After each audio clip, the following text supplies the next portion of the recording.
Hello and welcome. We are Appalachian Dragons. We're me and a bunch of my nerdy ass friends, my favorite backwoods bastards, if you will, get together and we like to play Dungeons and Dragons. Dragon. Dragons. Dragons. Tonight, we are on session 11 of our newest campaign, Tyranny of Flagons. We don't really have much in the way of announcements, but we do just want to remind you that in 3 weeks' time, if my math is correct, we will be taking a brief hiatus from D&D and doing a few sessions of Old Gods of Appalachia, where Devin and Josh will be picking up the GM mantle for a bit in reverse order, but should be a fun time. Um, we are very much looking forward to that. We also are excited to have some new artwork in the works that will provide some new merch opportunities. So we're very excited about that. We hope all of you are well from the Hurricane Helene. It has been a moderately stressful time, but thankfully none of us were too heavily affected. And yeah, we're going to do a brief recaps over what we did last week's. I don't know why I'm doing Jester level, but this is what I've got. Where we last left off, our adventurers began in the city of Skullport, where they were sort of picking up the pieces of the city after Kay, the Drider Queen, had laid siege to it for some time. The party was able to see that the city was going to be cared for, but not before having a few situations. For example, as they were discussing this, two tabaxi, identical in appearance, came yowling and stumbling and rolling out of the alleyway as two Mr. Boots were revealed, one real and one a doppelganger. The party used their cunning and their intimidation to determine which one was the real one and slaughtered the other, discovering it to be a Yuklol, a demonic earwax-like entity is really the only word I have for it. That is a servant, you little bastard, of the demon goddess Lol, Spider Queen. Um, okay. The party then was able to talk to Captain Dynamite of the Crimson Inferno, who helped them get passage to the surface, as well as be informed, unfortunately, of the death of Miss Young Volcano. He was pleased to know that you guys were going to revive Young Volcano, though. That was a highlight of their troubles as of late. The party then returned to the city of Waterdeep, where they made their way through the familiar city that all of you had been to, I imagine, several times before, and to the market district, where they were able to sell off some wares. I disappeared, didn't I? Where they were able to sell off some wares, acquire some new goods, and through a series of very interesting little side adventures, acquire some very powerful magical items. The party then made their way to the the Flagon Dragon, which is a three-story inn in the castle district that is a very lively area. They were able to meet up with some old friends, Tabitha Styx, Gideon Starkeeper, I suppose, Kaya of the Raven tribe, and the crew of the Western Wyvern, of course, headed by Captain Tajin. They were able to inform them of their troubles and their struggles against the Green Worm Speaker, choosing not to inform them that they had acquired the Green Dragon Mask, but instead just say that they took care of her and ran her off. Uh, the party, after a series of drinking games and some revelry, then had their old friend Saphine, the the Sapphire Serpent, Cobalt Collector, Sapphire Dragon herself, who was able to provide them with a safe space to discuss areas of their concern. One of the things discussed was the book that the party had stolen from the White Worm Speaker in the Tower of Bone within the Shriekwood. The book itself, Saphine was repulsed by, saying that it was absolutely vile, a thing of pure darkness that could not be destroyed by any means that she was aware of. She also was not disappointed, but a little off put that Yuan had been able to hold on to it for so long, as the book itself will not stay with you if you commit a good deed, and you have to commit evil deeds every so often for it to stay on your person. Uh, the other thing the party discussed was the Green Dragon Mask itself, and after informing the party of its capabilities, they were able to determine that it was best to seal it away. And Yuan, having a moment in the closet, was able to use the wish spell successfully to clone himself with Simulacrum, and brought U2 through a demi-plane door, a simple stone room that he created in the Astral Sea, where he was able to uh, keep this mask as well as U2 away from anything, sequestered in such a way where nothing from the outside world could perceive it. And as he was alone when he did this and was able to avoid his friends being aware of this situation, even redacted from our notes in a clever way by our own notekeeper, Devin, the party was unaware of what had happened to the mask, just that it was secure. Uh, After leaving, the party were able to go down to a familiar space known as Barbarian's Bath, where they were able to resurrect two of their fallen crew members. Uh, Young Volcano, as he was once known, now forever immortalized as Vulcan, and Penelope, the former first mate of the Western Wayward and now the ship's chief arcanist. With that, we are going to dive into this week's episode of Tyranny of Flagons.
And we're back.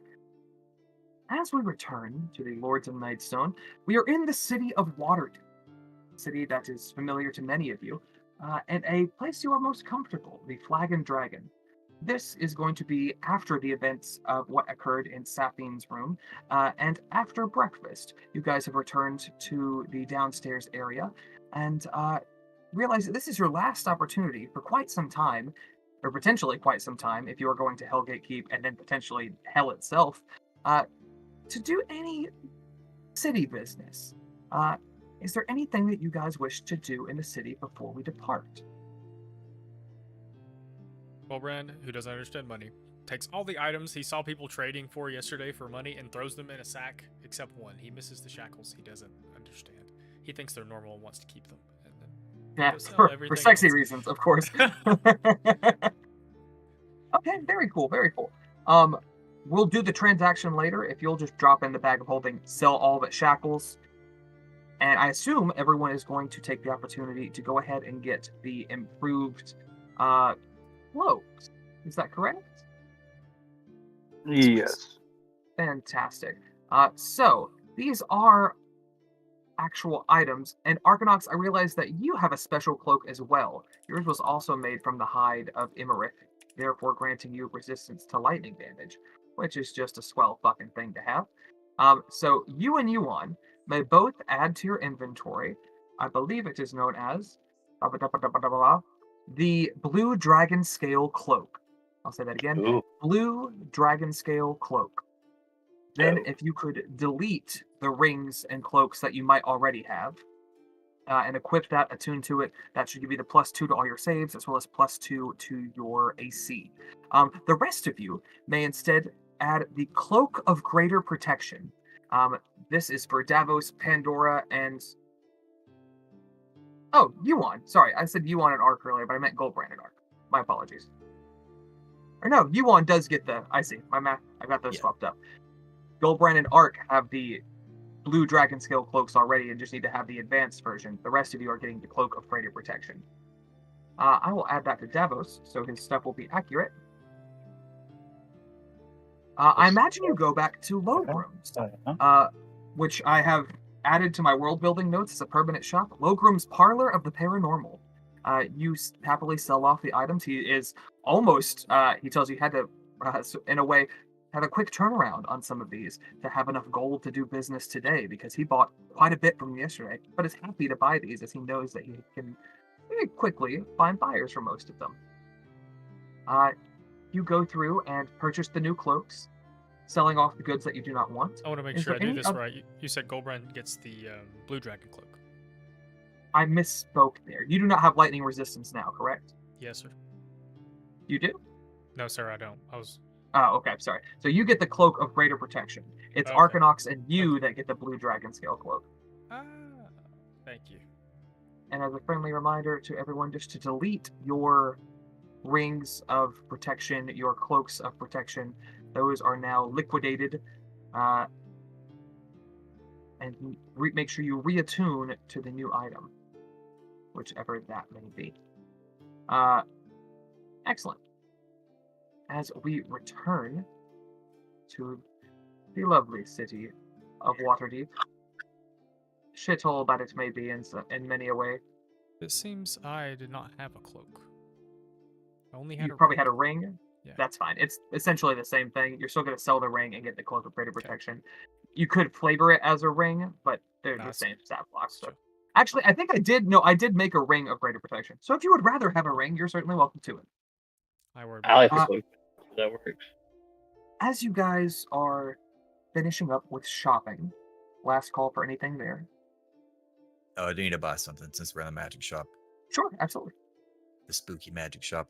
I assume this gets burned up when I use it, but I need an object engraved with a symbol of the outer planes. Spooky. Every time I cast a spell, I assume it gets spent. So I'm gonna need a few of them. Okay, how many would how much does it say it has to cost? It's got to be worth 500 gold.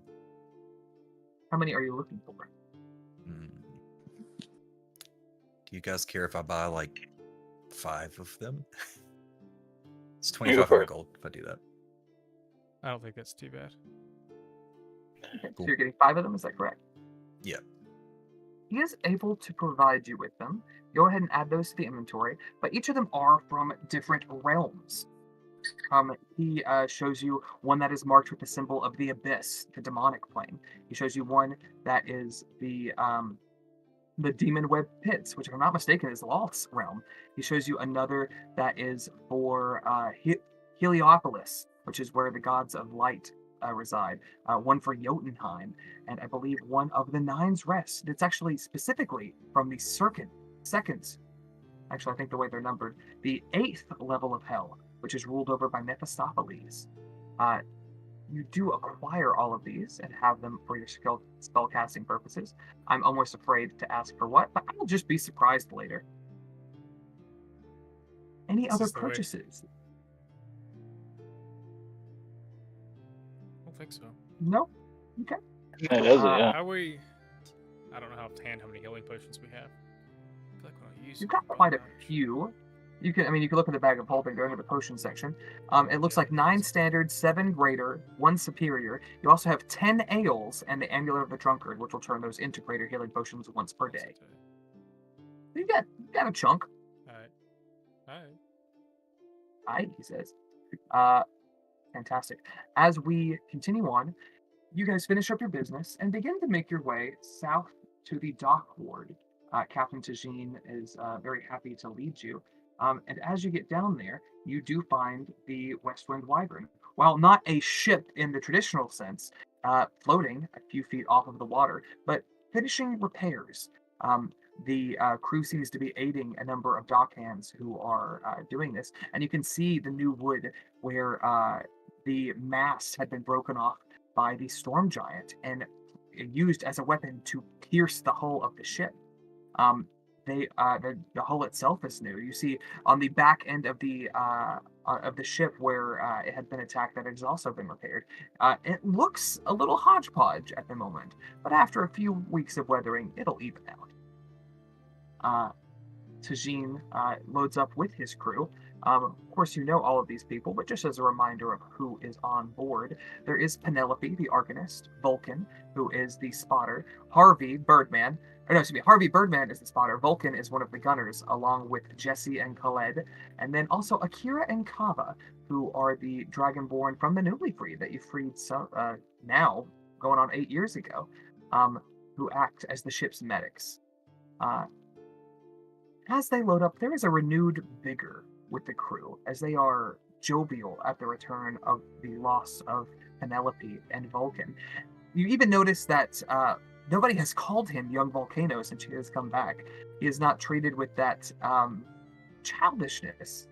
He has sacrificed himself for the betterment of this crew, and as such, people are treating him with the respect that he deserves. You also see that Penelope seems to be much more focused than perhaps she previously was. She is a wizard of abjurative magic and is already reciting incantations as she walks the length of the ship, providing protections that she can to increase the odds of to increase the protection in the odd occurrence that might occur in the sky. Captain Tajin also has not forgotten of the kobolds. You see that Rock, Her, and Crunchy are immortalized as 3 skulls are positioned along the masthead, soaring the skies alongside the platinum waver that is the figurehead of this ship. Of course, also on the ship are Tabitha, Gideon, and Kaya, who are eager to tag along with your journey and be of whatever help they can. Captain Tajin, believe that we are good to go. We have rations plenty, even for an extended journey, as well as fresh cannonballs and supplies. Is there anything else that we need in the city before we depart? We are aware of. Corbin will look around questioningly. Not his bag. We should be good to set sail, Sajin. Tajin is very happy to lead you guys back onto the ship. And as you take off, we're going to go back to a familiar map, Map of Faerun. If you guys want to scroll down, about halfway down the coast, you'll see a large red dot where the West Wind Wyvern is. It's going to help us keep track of our journey as we go. You guys load up, and on the first day, make quite a good bit of progress. You travel up to about Golden Fields. Actually, I'm sorry, you're technically starting here.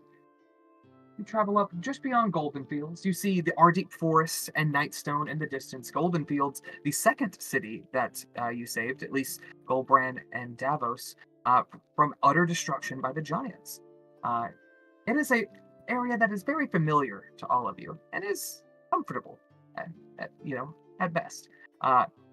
As you're doing this, there is a bit of time for leisure.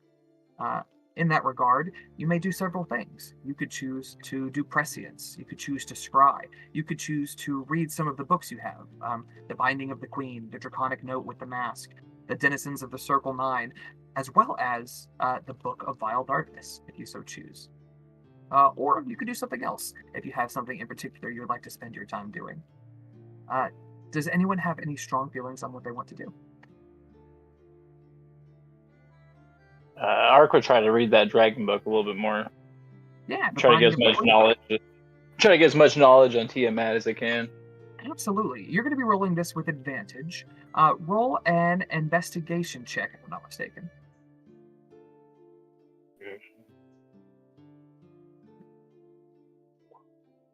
I will say, because you've read this several times before, the DCs have adjusted down, and 16 is something to get you new information. You become aware that, and I'll recap what you already know, that the ritual has to be performed at the Well of Dragons, a site which I can actually show you on the map since we're here. If you go to the far east and down, right over, where is it? Here it is. On the far east side of the map, very far east, underneath the Anarok Desert. So after all that sand at the very bottom, beneath the city of Everasca, the Well of Dragons. You meant west? Yeah. The Well of Dragons. But this gives you a geographical point of reference. And it is quite some ways away. Not really an area that any of you have done much business in. You know that the ritual requires a massive horde worthy of the queen. You also now know that the ritual requires hundreds of sacrifices. The idea is that if they kill so many people at once, that all of their souls trying to leave to the hells will thin the veil, and by there so allowing Tiamat to pierce the veil, um, as she makes her way back into this realm. Um, you know that uh, the gold was being acquired through the mimic coins. You also gather that the skulkers would have been sent as sacrifices as part of this ritual to the Well of Dragons. And I believe with the 16, yeah, I believe that's all you'll get for the 16. There is one more piece of information in this book. I'm going to drop the DC on it once more. Any other reading, my fellow dudes? So actually, I'm afraid. yeah. Very interested in what you want to read. Do you want to read the book? I think you have something else you could do with your time. So, do I? yeah. Don't you mean someone else? Oh well, that too. Goldbrand sort of asking, talking to the group aloud, but knowing that Davos has aces. It might be worth getting that crystal ball out, Dawnbringer. I know Davos isn't here. Do we know do we know if the masked peoples are protected from scryings? Safine did not specify, and well, in fact, she did the opposite. She said that if you're going to wear it, to wear protection against scrying. So you gather that the masks themselves do not provide that protection. There may be other protections they have in place, so it's sort of a roll of the dice. It might be worth. We don't, because right now we don't know exactly where the white word speaker is, right? So Goldbrand's following. You know that he is. Well, you have multiple context clues that lead you to Hellgate Keep. You know that you found a letter written by the Red Worm Speaker to the White Worm Speaker in the Tower of Bone that told him to go back to the keep to draw more devils through. So you know that last you know of, at least, that he was sent there. This was some few days ago, but not an exorbitant amount of time. I think it's still worth trying to look in on him. Yuan should be at least familiar with him. He got killed by him. That's pretty intimate. Well, I think Davos is the one who has to be familiar with him. But he hasn't heard of him, so I will take that into effect. I am going to roll. To be attuned to it. I'm going to roll a dice to see if he's at Hellgate Keep right now. Because reasons. As you attempt to scry in him, the ball begins to grow a misty white before coming completely translucent or transparent. He sees nothing, and he tells you that this is often the case. When this is the same thing that happened when he tried to scry on Yuan, because Yuan has the amulet. But you gather that the White Worm Speaker, at least, is protected. That is his use of it for the day. Arcanox Red, Goldbrand, you and Pandora. What do each of you do with your time? How many days do we have till we get there? About 5 to get to Stone Stand, and then 1 more to get to Hellgate. Pandora, you go ahead if you want. I know what I'm gonna do, but I need to find some notes.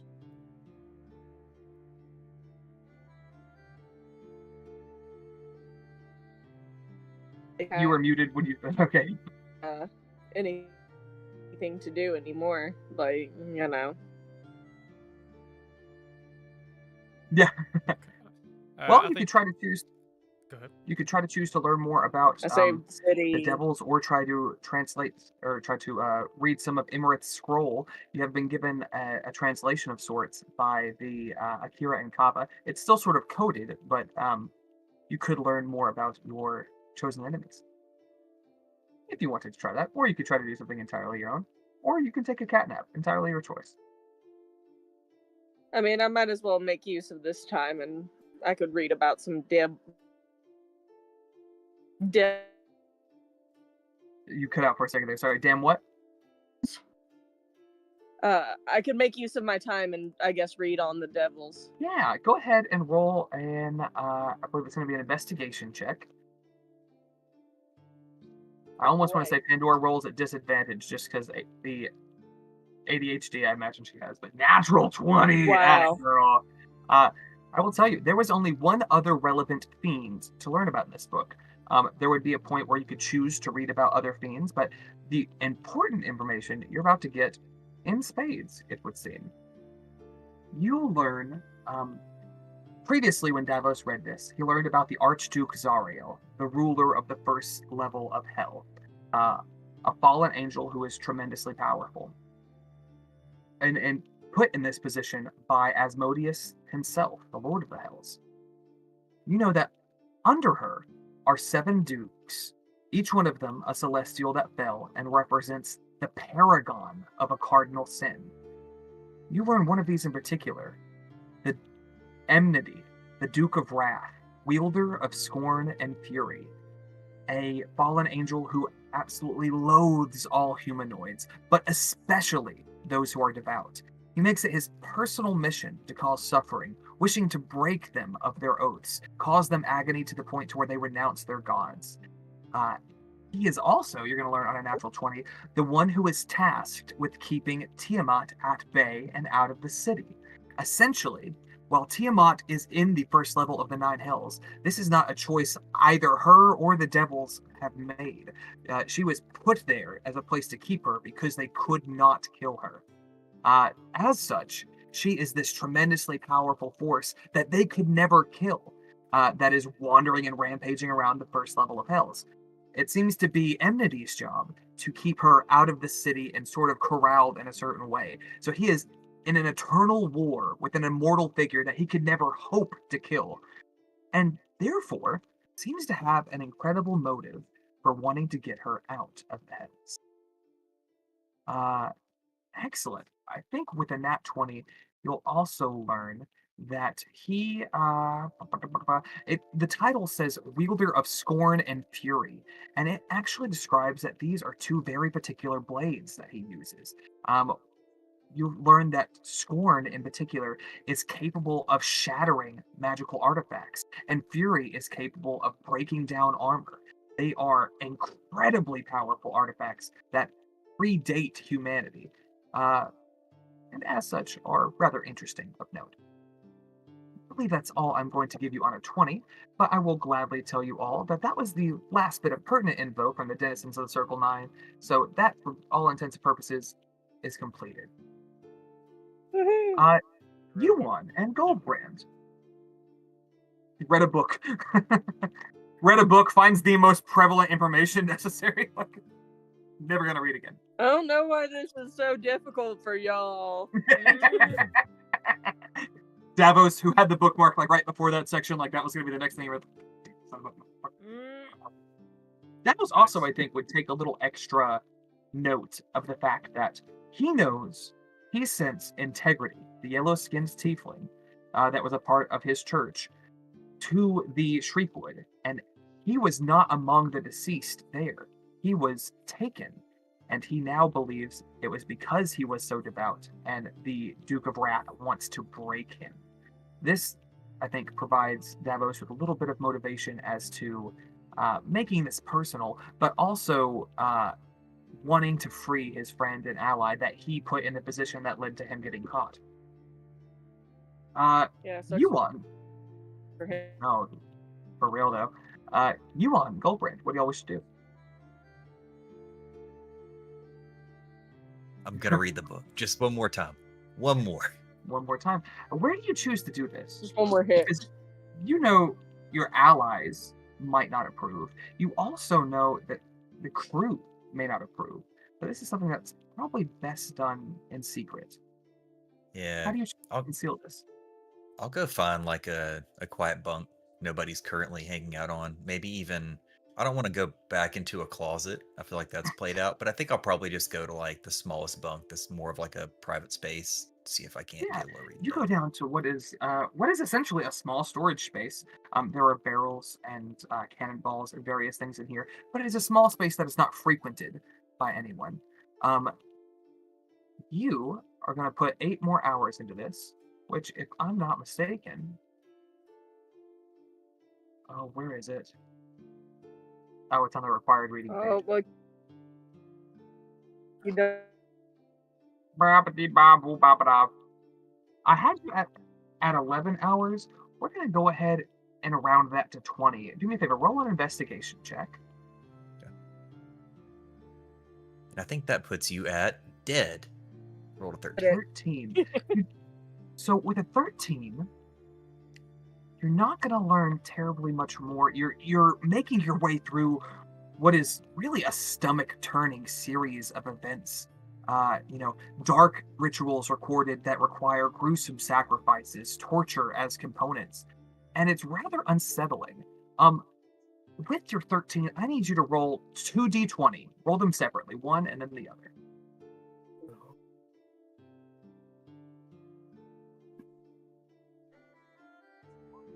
An Wow. 18 and a 2. You rolled well, I will say. The first dice was to determine a good property that you were going to learn of the book. And with an 18, you're going to find out a major beneficial property. Roll 2d100, again, separate. 57. Oh, With the 57, oh, you also feel, as you're doing this, you've reached a point where it's seeking to attune to you. You gather you're not going to be able to proceed or gain any of these benefits without attuning to it. You may keep the negatives regardless, but to get the benefits of this book, you are going to have to attune.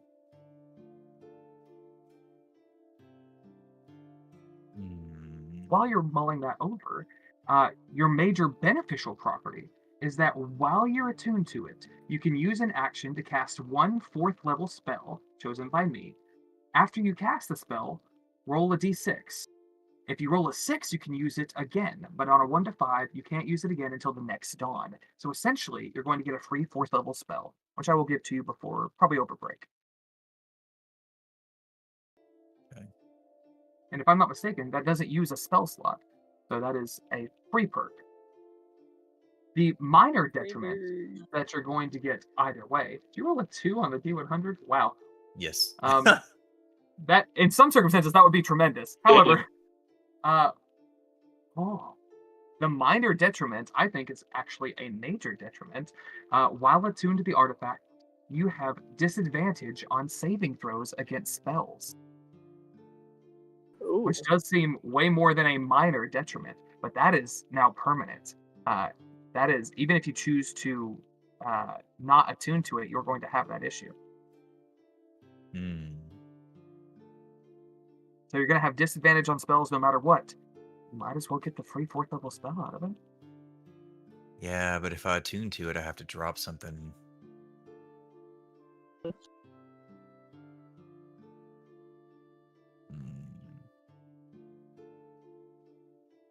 Question, is there anything that could remove that? You're not aware off the top of your head. You could try I know to do someone who some... would be, but he doesn't. No one knows you're doing this. You're in the little storage room about it. Be a little storage room about it. I will tell you, Safine did not tell you the book was cursed. One second, let me read this. I can't imagine it's anything but a curse.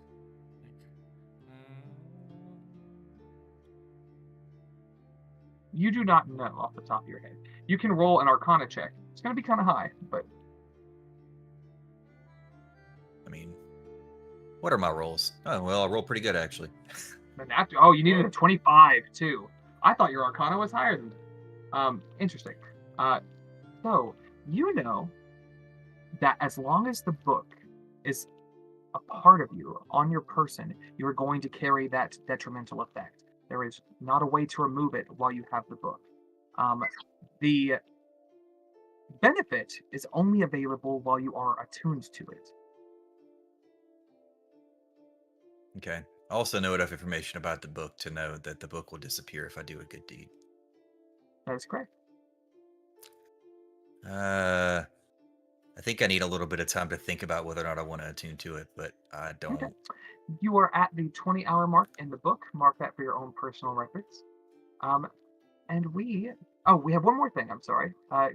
Two more things. Skullbrand, do you have anything that you wish to do? The very first night of the journey, I think Goldbrand's gonna do prescience. Fantastic. Um, Go ahead and give me a roll and tell me what modifiers you're using.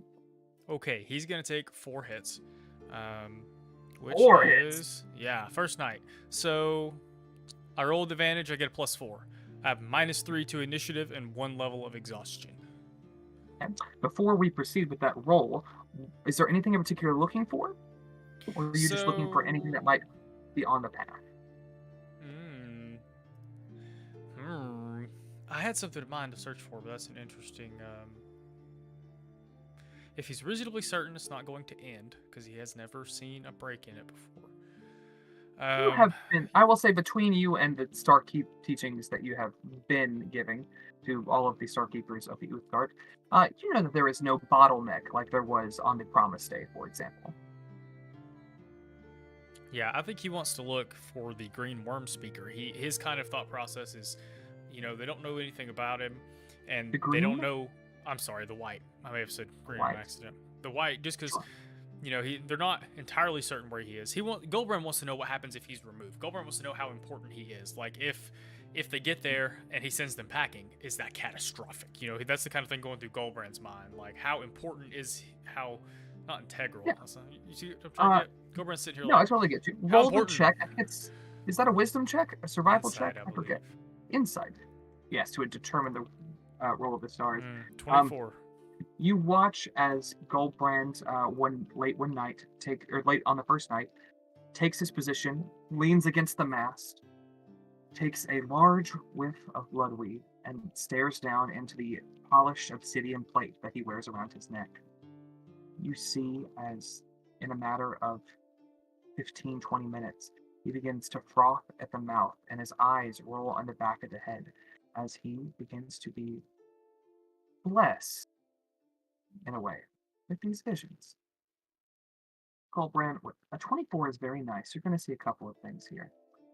The first thing, keeping in mind the white worm speaker, you see is a flash of a location that you have heard about in legend, Hellgate Keep.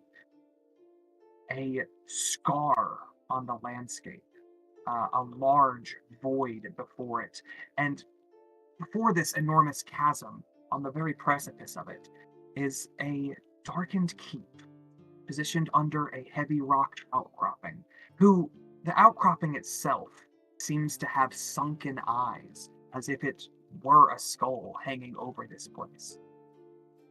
You drive forward, passing over various undead that you cannot recognize, over a field of bone. And as you come to what appears to be the entryway into the mountain, your vision shifts and drives to a small cottage to the left of the gate. You see, within it, a sarcophagus, not unlike the one you saw the Mummy Lord in the ruins of Asgore. This one, however, does not seem to be as ancient. And as you watch, you can hear this high-pitched, piercing, ringing sound as the sarcophagus, chained shut, rattles in frustration. We are going to flash again to a different vision.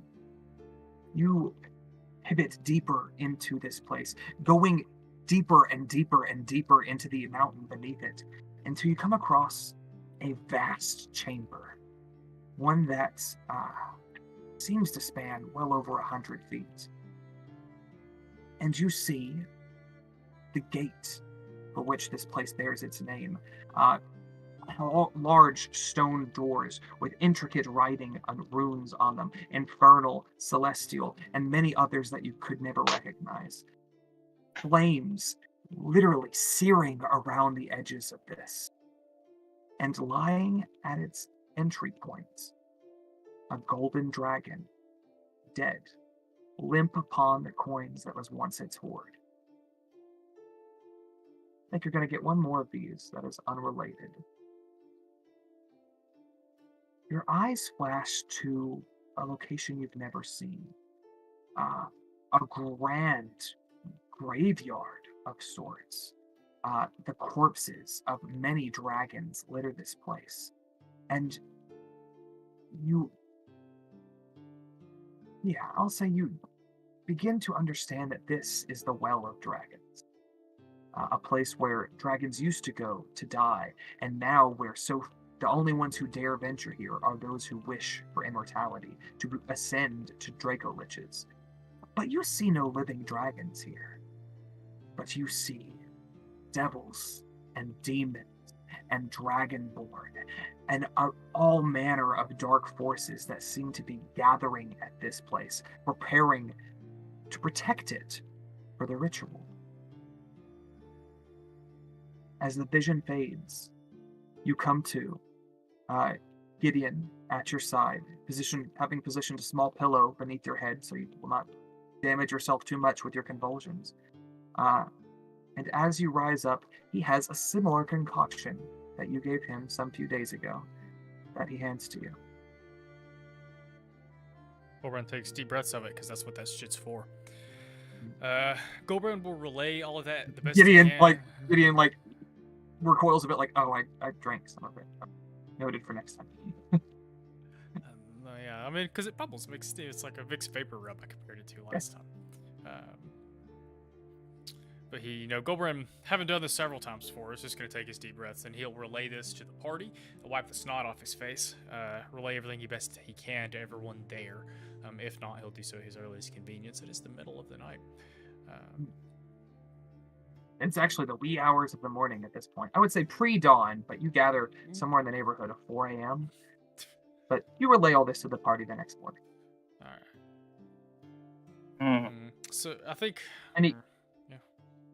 I was going to say any commentary on that, because we do have to back up for one quick thing, but before we proceed with Gideon? Or no. with this that day? Nah. With the party, yeah. Yeah, Goldbrand would get up that night, and what's the word? His little tagline would be, "There's something we have to stop," and he doesn't sound happy about it. That's Goldbrand's first inklings, but he'll wait and discuss with the party the next morning. So you go ahead. Do your thing. On this first day, Tajin will approach you, Art, and he will say, if I might have your word, if I might have a word for a moment.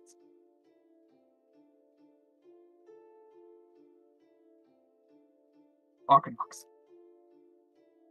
Oh, my bad. Yeah, of course, Tajin.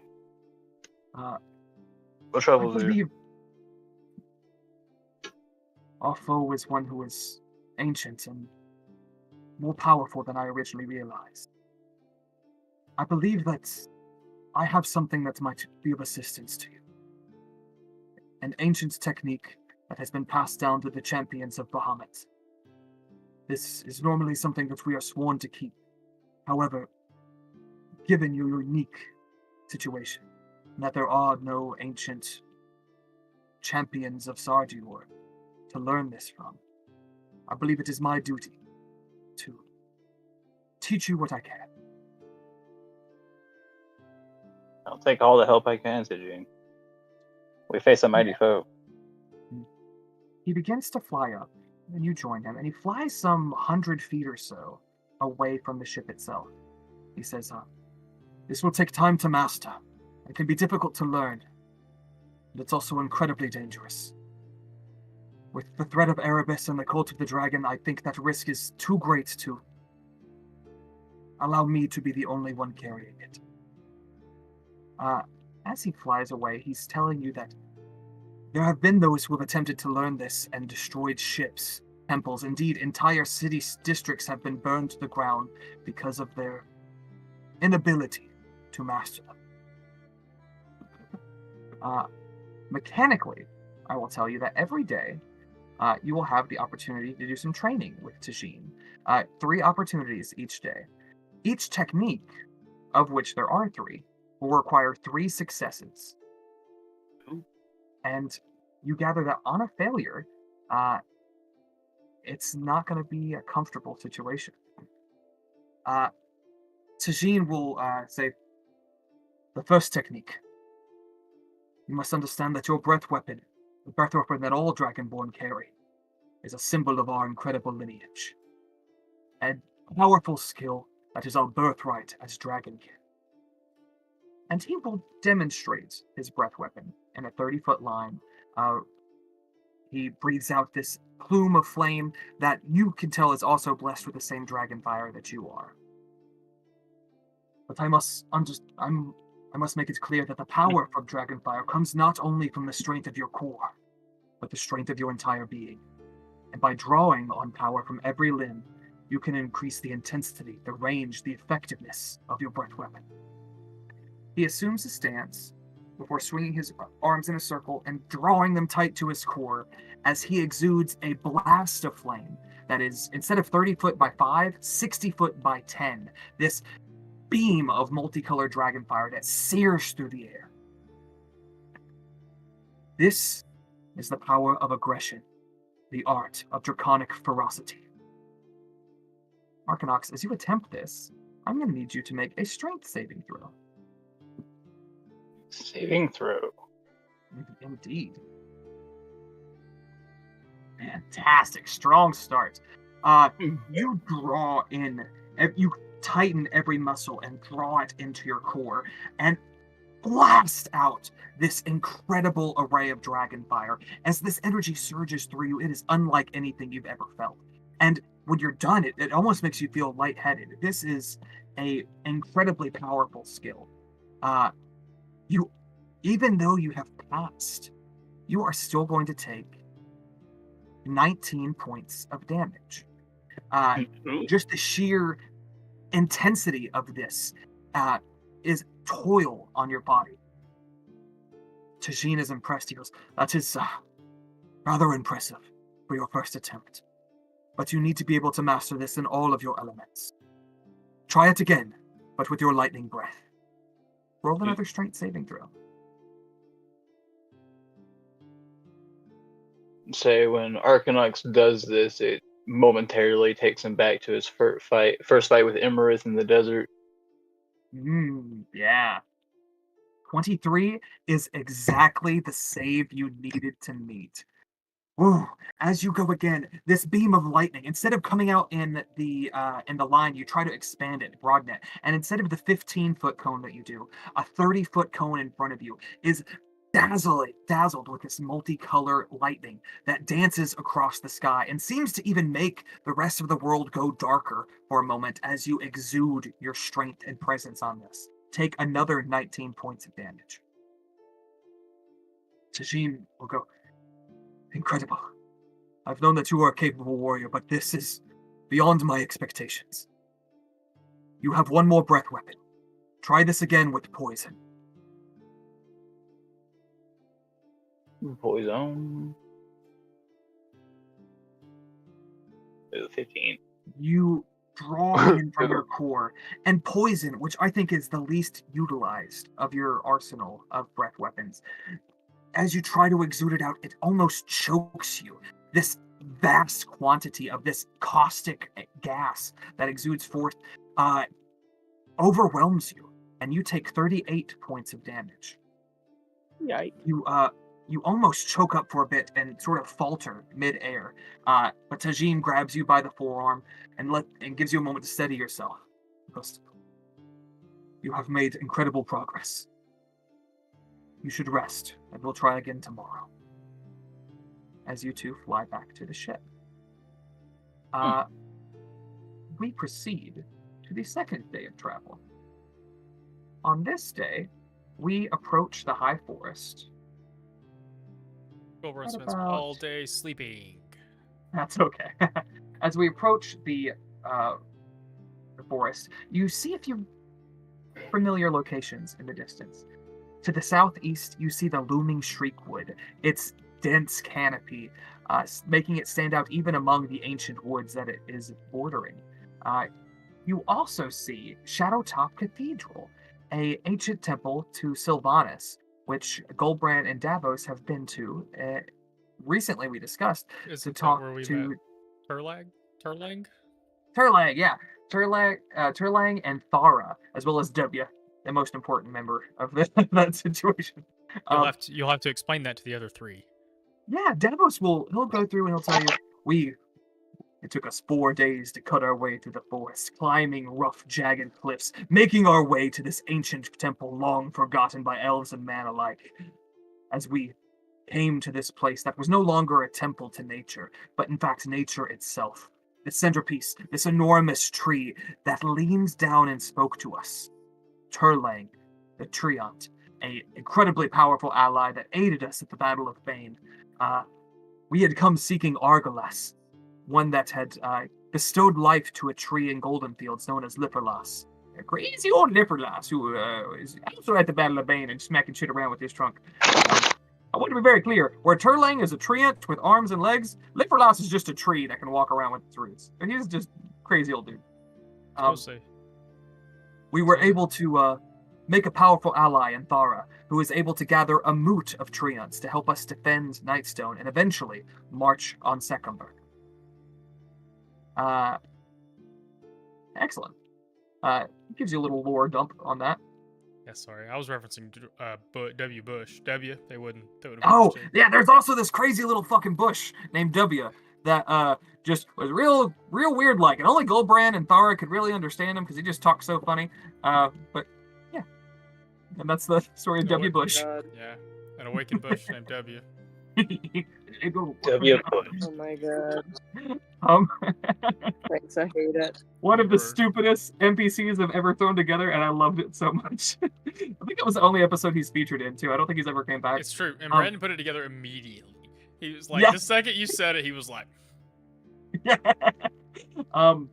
fantastic. On day 2, there's opportunity for more reading and leisure, as well as some training. Art, since we just did your training, we'll pick up and see if we can master this skill. Go ahead and give me another strength save as you try to master this art with the power of your poison breath. Oh, you can also restore your hit points to full if you have not already. Oh yeah, that'd be best. So go to full and then take another 38, as the caustic nature of this you find difficult to grapple with. It's difficult to get the power in your diaphragm and your core to exude this far enough to where it does not seem to have some type of effect on you. Roll another save for me.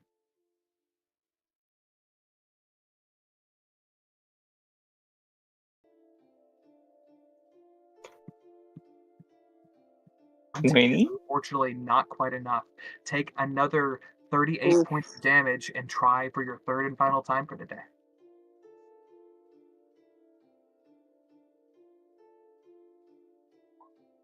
Dang. 16. You unfortunately do not manage to master the technique on your second day of travel. Tajin goes, do not be discouraged. This is an incredibly difficult art, and you, as the Ruby Dragonborn's champion, must master it many times over. We will try again on the morrow. For leisure, does anyone wish to read or do any other activities, or scry or prescience or anything like that? If we have a minute, I'm gonna talk to Davos and see if he has a moment in private. Yeah. What's troubling you? You need some tips on taking down dragons? I can give you a few. I'll look at him and say, no, actually, I need to try something. And I will pull 100 gold out of my personal gold stash, the 250 gold, and I'll say, a donation to the Church of Lathander. For you. No strings attached. He looks at you a little bit. To the church. Sure? Do you have Davos's character sheet up, Devin? Yeah. Roll an insight check for me. Oh, a natural 20! I wasn't expecting this. He almost he really squints his eyes and looks at me and goes, what the fuck? You've never given two shits about the church. He may not say it like that, but you've never showed any interest in the church. Why is that changed? I'll look at him and say, okay, fine, shut up. And I'll take the book out and toss it on the table in front of him and say, listen. Davos likewise recoils a bit, like, oh, I forgot you had that. Jesus. I may have pushed Lathander. Too far with this. I was attempting to learn the truths within it to see if I could use them against evils, but I fear that I'm becoming tainted myself. First, I would like to make penance by making a donation. And secondarily, I would like to lock this away somewhere. He goes, I don't know where you could put it. I mean, hell, you sealed away the mask. You might be able to do the same thing with that, but this is, this thing is nasty. Yeah. I mean, even Safine didn't want I to mean, touch if he donates to the church, isn't that a good deed? Would that make the book disappear? You hand him the gold, and he says, I'll drop this in the collection plate next time we're in a city. But the book does not leave your presence. Oh. You gotta do it yourself. You gotta toss that gold in the alms plate. Alms are much different than a donation to the church. Yeah, you're right. I think alms are specific. I think alms are for the poor. It's Yeah, like a, yeah. I think. I don't even know where that is.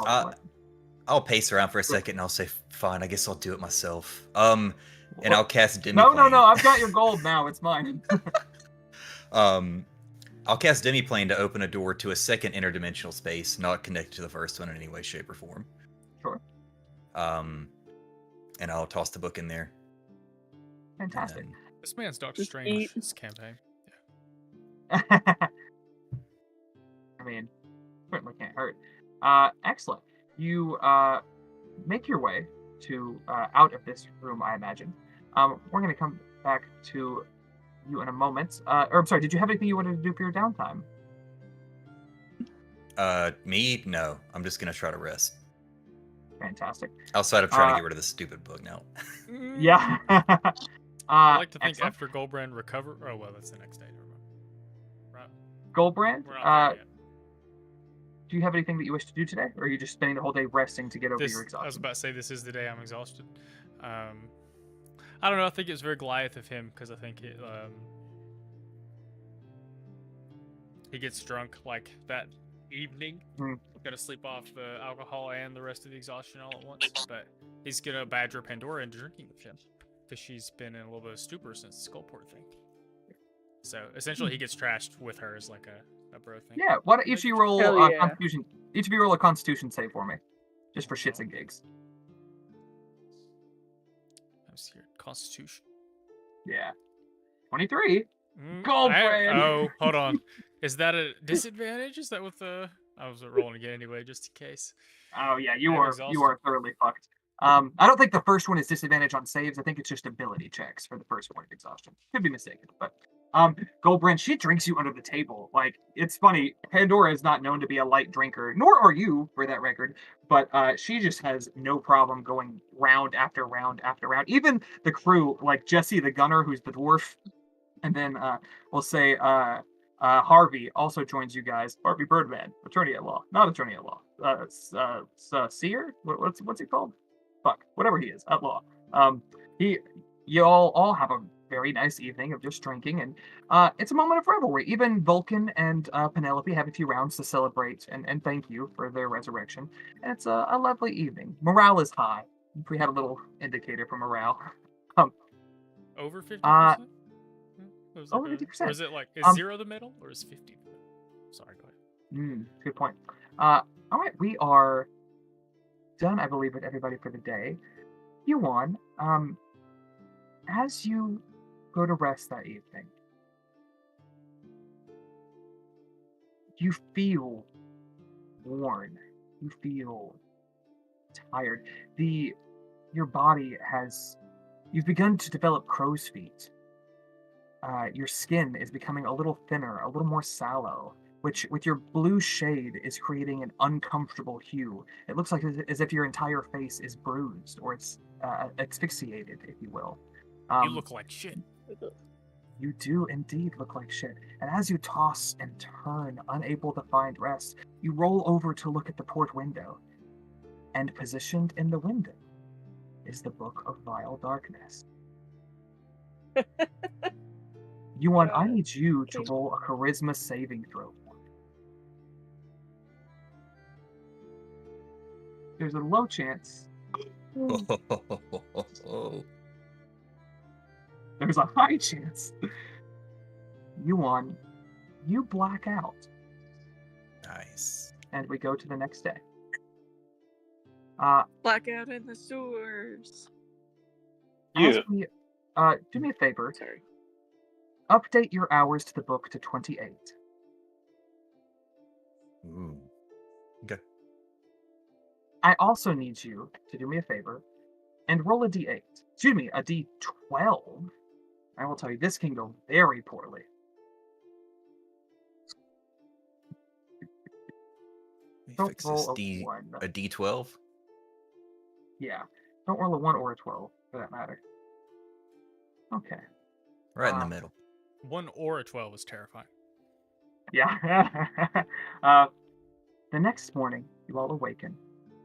And it is not long into your day. Some of you have just stirred, some of you are beginning to have breakfast, when there is a blood-curdling scream from the crew quarters.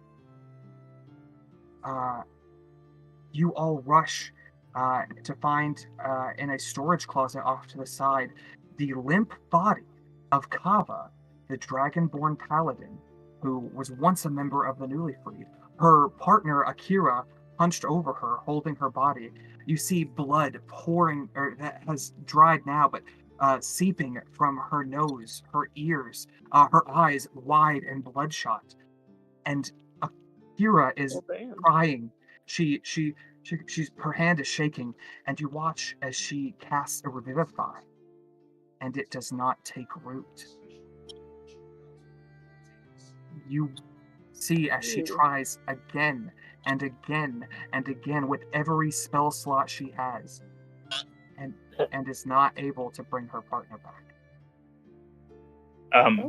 Real quick, I think seeing this, Arcanauts would immediately see this and then yell at Vulcan to immediately search the ship. Vulcan, Shit's happening on my ship. I don't like this. no, immediately, several of the party members, the crew, set out to scour every inch of the ship. Penelope begins casting spells to see if anything is on board that shouldn't be. Vulcan is checking all of the lower regions with the gunners. Harvey and Tajin circle around the ship to make sure nothing is attached to it. Tajin says, "We had a full watch all through the night. Nothing came on or off of this ship that shouldn't have." Can Davos activate his divine sense? Because I think that's something Davos would do.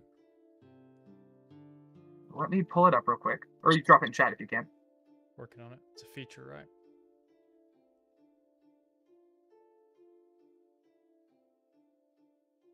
Oh, I see. I've got to go all the way down here to find it. Divine Sense is in actions. Press the strong evil. Window buys it.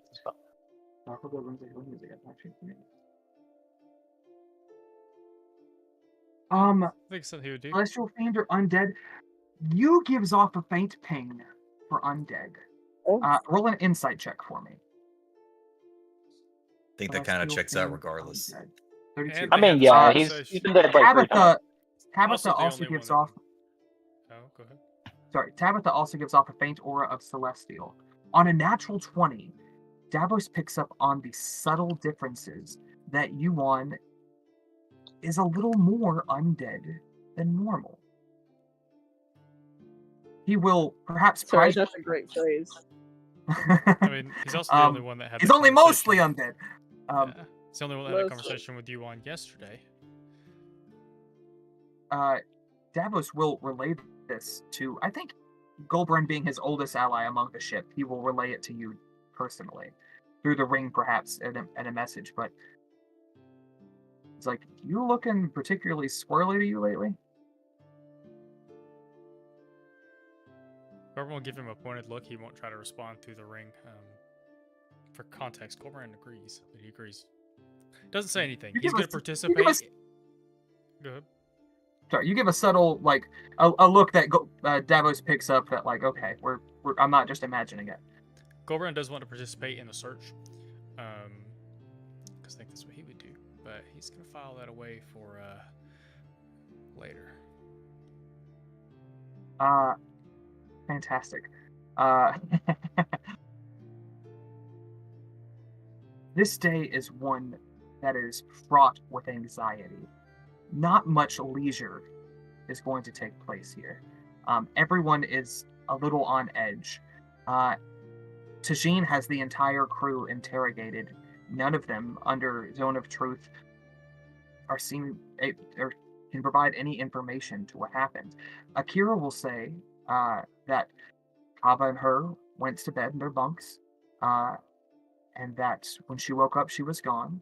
She didn't think much of it, so she went back to sleep. But when she woke hours later and saw daylight and that she had still not returned, she began to search, and soon after found her. So earlier, Hmm. when you said all of her spell slots, does that imply that it wasn't just Revivify that she cast? I don't know if she's a powerful enough caster to know. Oh, excuse me. No, she would have 5th level slots, so she would try Raise Dead as well. I think that would be the first thing she tried. Revivify does have a minute, but Raise Dead would be within 10 days. So it's unsuccessful, and with even the proper magic to do so. Hmm. Sorry, I need to know that to understand the gravity. Indeed.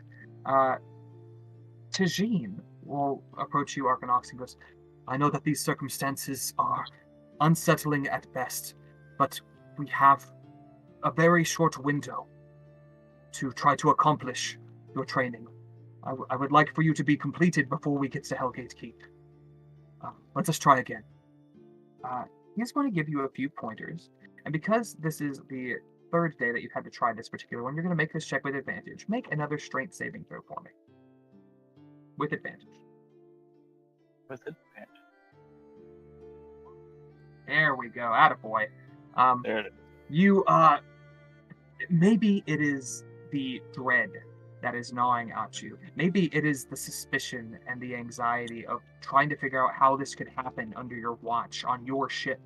But you draw up a fierce power and exude a vast plume of this toxic caustic gas that within seconds the wind disperses. You have mastered the first tenet, the act of draconic ferocity. You know that to utilize this properly, you have to master the other two. But essentially, when you use this, you can use 2 points of your breath weapon instead of 1. It's going to deal, I believe, 2d10 extra damage. It's going to be twice the range, and enemies have disadvantage on the saving throw. So it is a powerful utilization of your breath weapon. On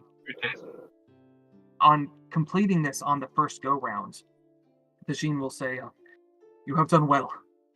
But while aggression and destruction are useful tools, left unchecked, they can lead to ruin. It is important to know what it is you are fighting for, and preserve what must be protected. He looks to the ship and assumes the defensive stance.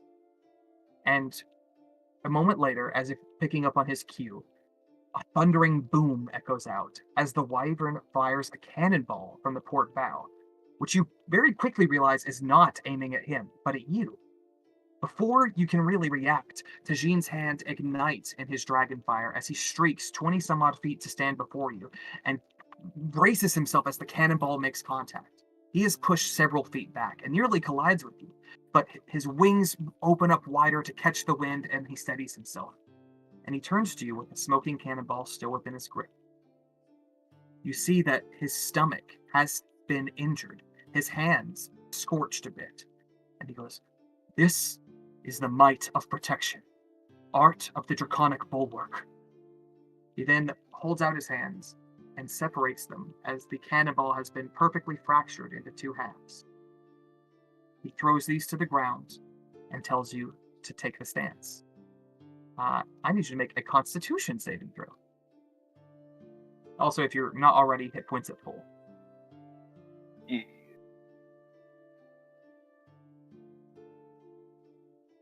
One side.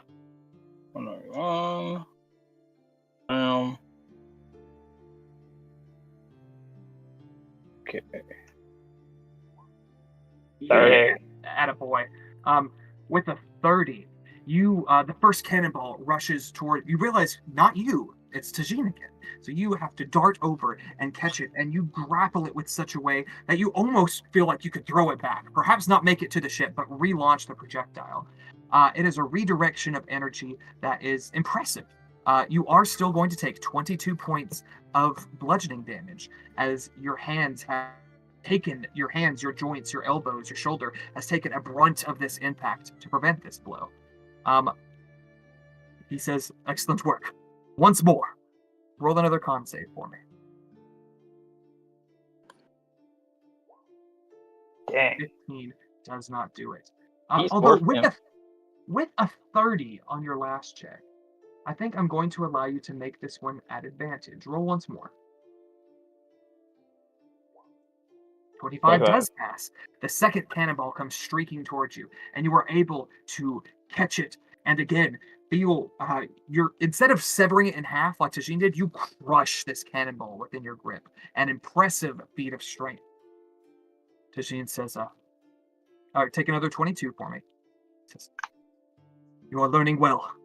I think once more you might master this technique, but we must rest. We must be especially on guard tonight. We go to day 3. Before the You are day now- ends, Yes, sir. with everyone trying different things, what do they do with the body? It seems that she has been given a spare the dying. Essentially, she is not going to decompose, but she does not gain the perk of extending the duration of revival. It's is unsettling at best, but they have prepared her, and she is positioned within a area on the ship. Akira is inconsolable and spends much of her time cloistered away as best she can, as she is racked with grief. Okay. I'm assuming she's in the room with her? Or are they in separate spaces? At times, she might go in there, but there are times where perhaps Penelope comes and says, you need to leave. You can't be here. You can't do this to yourself," and draws her to a different room. So if you'd like to catch her there or away, you're welcome to do either one. Just for a second, maybe even in passing as I head over, I'll look at her and I'll say, I heard what happened. What all of you tried? Because I tried everything I could. I tried to raise the dead on her. I tried to spare the dying and revivify her. I have tried everything in my arsenal today, and I'll do the same tomorrow and tomorrow and tomorrow. I can't understand how this had happened. How Bahamut would let this happen.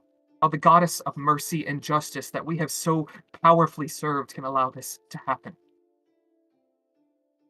I'll look at her deeply for a moment and say, I do truly apologize. Would you be opposed to me trying something? She looks at you. At this point, I would try anything. Please, whatever you can. I'll enter the space where I assume she's laying at, and I'll sort of sit down and cross my legs and put my hands on my thighs, and I will use the wish spell to cast resurrection. Interesting. Let me check one quick thing.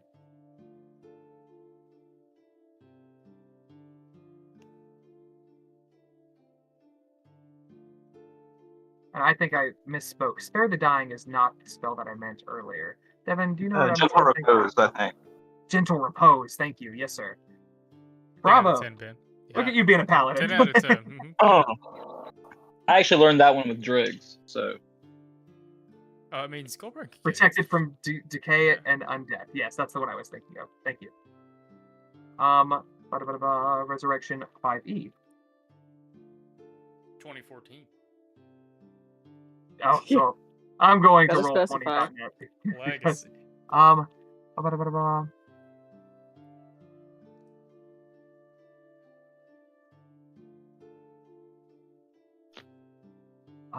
You cast the wish.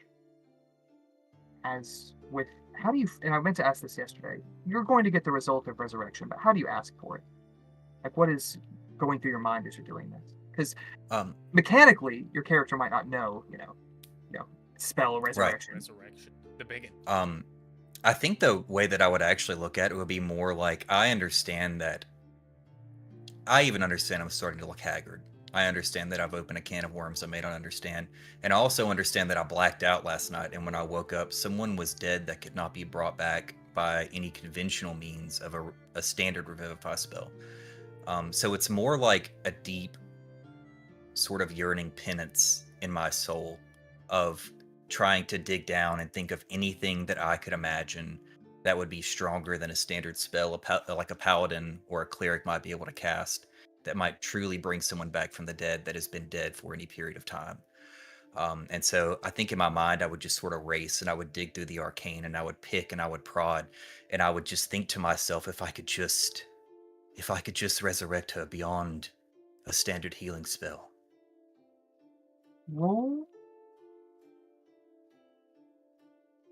Roll an Arcana check. No. Scratch that. Roll a charisma. Roll a charisma save. Okay.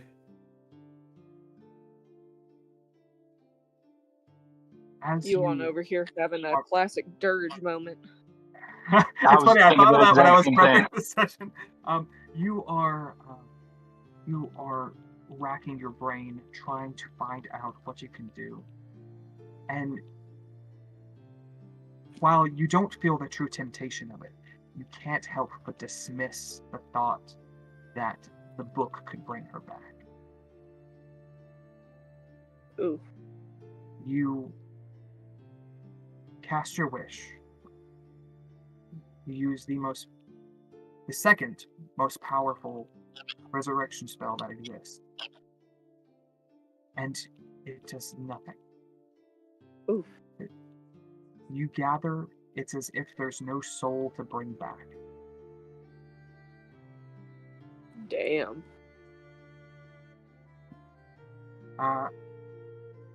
As you do this, and Akira sees this grand display of divine magic, the likes of which that she is not capable, and sees no movement. She is racked with grief all over again. It is as if losing her another time.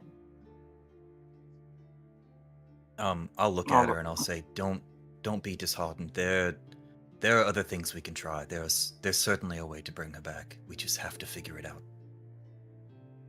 She continues clutching her wife in her arms and reciting prayer after prayer, begging the goddess Tamara, the goddess of mercy, the goddess of justice, for some semblance of making this right. And her prayers are unanswered. We are going to round out the third day as we go to the fourth. No, hold on. I'm sorry. I'm sorry. During that day, Goldbrand wants to find you on. And I like to think once he finds him, he'll crouch down so that he can look eye level with him. And he doesn't, I wouldn't describe his eyes as suspicious, but a very kind of solemnly curious look. I knew Vikoras very well. I would like to know Yuan's a little better. Let's go flying for a little bit. Okay. Wise. That was How not do a you? request. I imagine you go into the dragon. Imagine you cast fly. You want? Well, he has the other thing, right? I mean, I could pull out the Spirit of the Wind as a mount, but Oh, I can't that's right, fly yes. unless I, yeah. Oh yeah, totally cool. You guys, gust of wind and a appearance of constellation wings, soar off some distance away from the ship. You're crossing over the Lost Peaks, an area that Goldburn you know very well. This territory of the High Forest you are tremendously familiar with, and if you wish to go somewhere secluded, you certainly could. If you wish just to fly, you certainly could do that as well. Goldbrand's not very fast like this. It's only 20 feet, so it's not like they're zooming around. They're not Super Saiyan flying through the air. Well, you could dash to increase it if you wanted to, but That's true. Oh. How long would it take us to get to Shadowtop? where you were previously, you could probably get there in a couple hours. Nothing. It's not close. It's not part of the route that you were going to. and then you would have to spend a little bit of time catching up with the ship. Sorry, I was trying to figure out if they could help us with the book.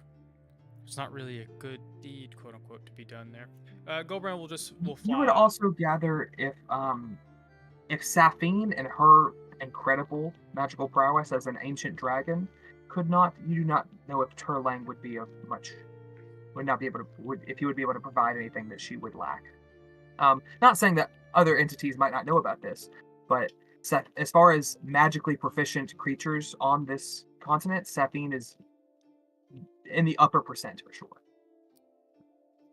Okay. While they're flying, Goldbrand will pull up next to Yuan, I guess. Let's say, Ooh, Dawnbringer seems concerned about these. I'll look at Goldbrand and say, if we're being completely frank, I might be a little bit concerned about myself. Well, that is hopefuls.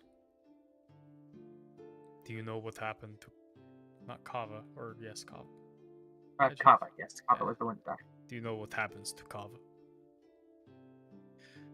If I'm being honest with you, I don't. But I also can't shake the feeling that something I've trifled with might have at least lent a hand. I'm old, but I'm not stupid. They're talking about the books. Yes, of course I'm talking about the book, you big idiot. You. Sorry, I like that. It's funny, Uh, Yuan says this, and it is in a playful way, but there is a bit more edge to his voice. And I think Yuan, it surprises even you.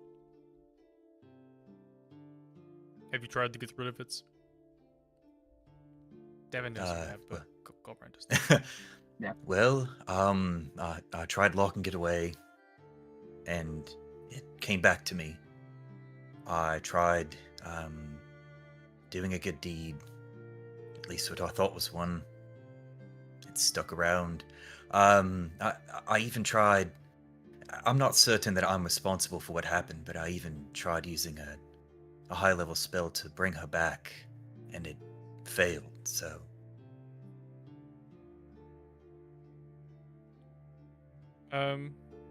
Sorry, my brain broke. Goldbrand wants to really look hard at Yuan.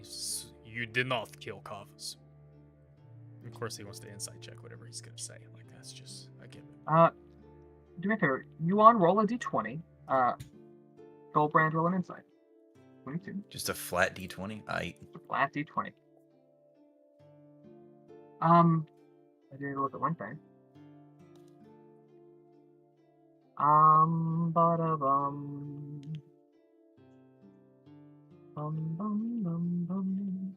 Goldbrand, you look at Yuan, and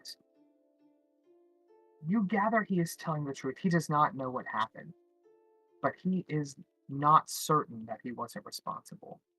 In fact, part of him is almost certain he is. He just lacks the evidence of it. It's a little bit of a frightening thing to think that your ally could have murdered someone and been completely unaware.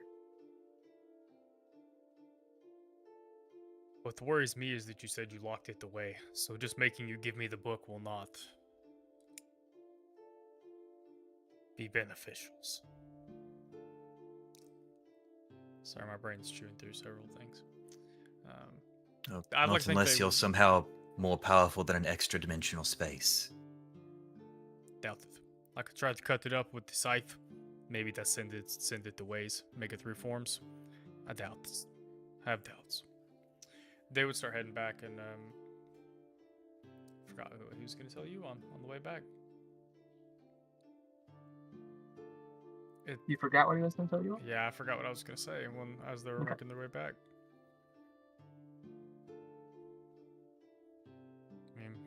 making I your way imagine there. Devin thinks you need Flying. to wear those manacles that we have. I know that's hard to do without giving it away that, like, hey, we're werewolf treatment. Yuan over here. We're going to cuff him up all night in case he's killing people in his sleep. I know it's hard to get away with, but it might be wise. So. Remember when Victoria was a werewolf? Remember when that was the biggest concern we had? Now, um, it's funny. You say you forgot what you were going to say to him. I imagine the flight back has an essence of that.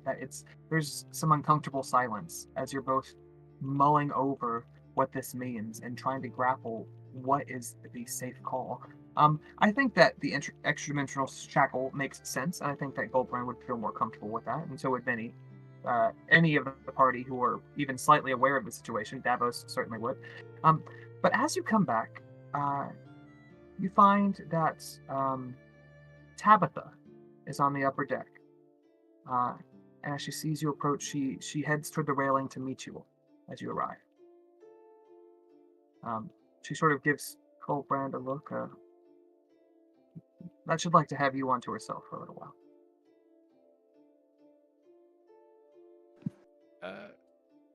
You can't really blame me. I think I've killed more people with Vicuros than anyone else. You got them all by yourselves in a secluded forest. Wait, what? I may have misunderstood what you said. She asked if she would like to have you on by herself for a little while. Yeah, didn't outright say it, but sort of like Okay, gave the I'm sorry. impression of I thought give she us some poked privacy. fun at Goldbrand. I thought I heard, I'm sure you'd like to have you on. Oh, Pause. no. I'm sorry. I'm sure with a name like you on, there can't be any possible grammatical fuckery that would make this a difficult conversation. You. Did not think this through. If anybody else gets murdered on the ship, you! I need that.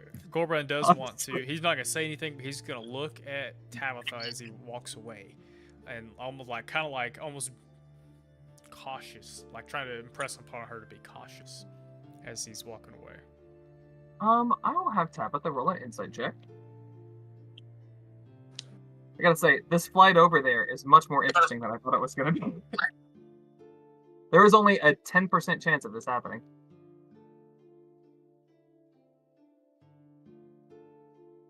Nah, dude, this session just went from, as soon as she died, went from storming a keep to murder on the Westwind Wyvern.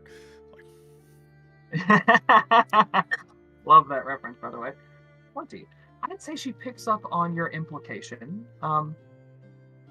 And I don't think she reads into it so much that you want as a chief subject, just that everyone is a suspect, you know?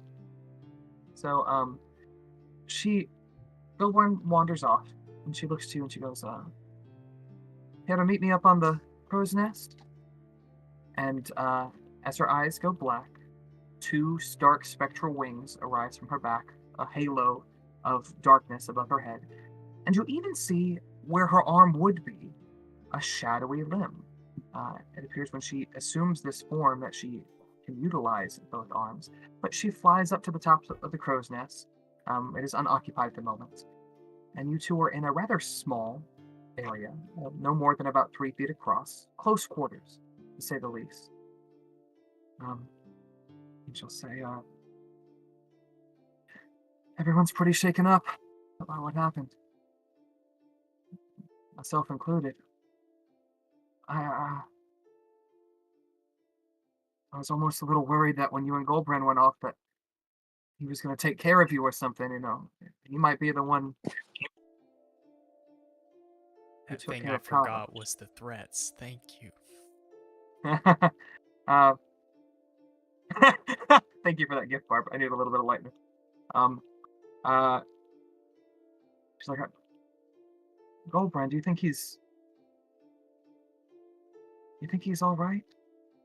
I know he's always been a little more murder happy than the rest of us. Gideon's told me more than a few stories. Yeah, I'd look at her. I don't think that Goldbrand is much of a concern right now. In his older age, he appears to have mellowed out just a bit. He seems to do a bit more, what's the word? Healing, supporting than he did before. A little less hacking and slashing. Well, that's good. She looks at you and she takes a bit of straight hair and tucks it behind your ear and she goes, you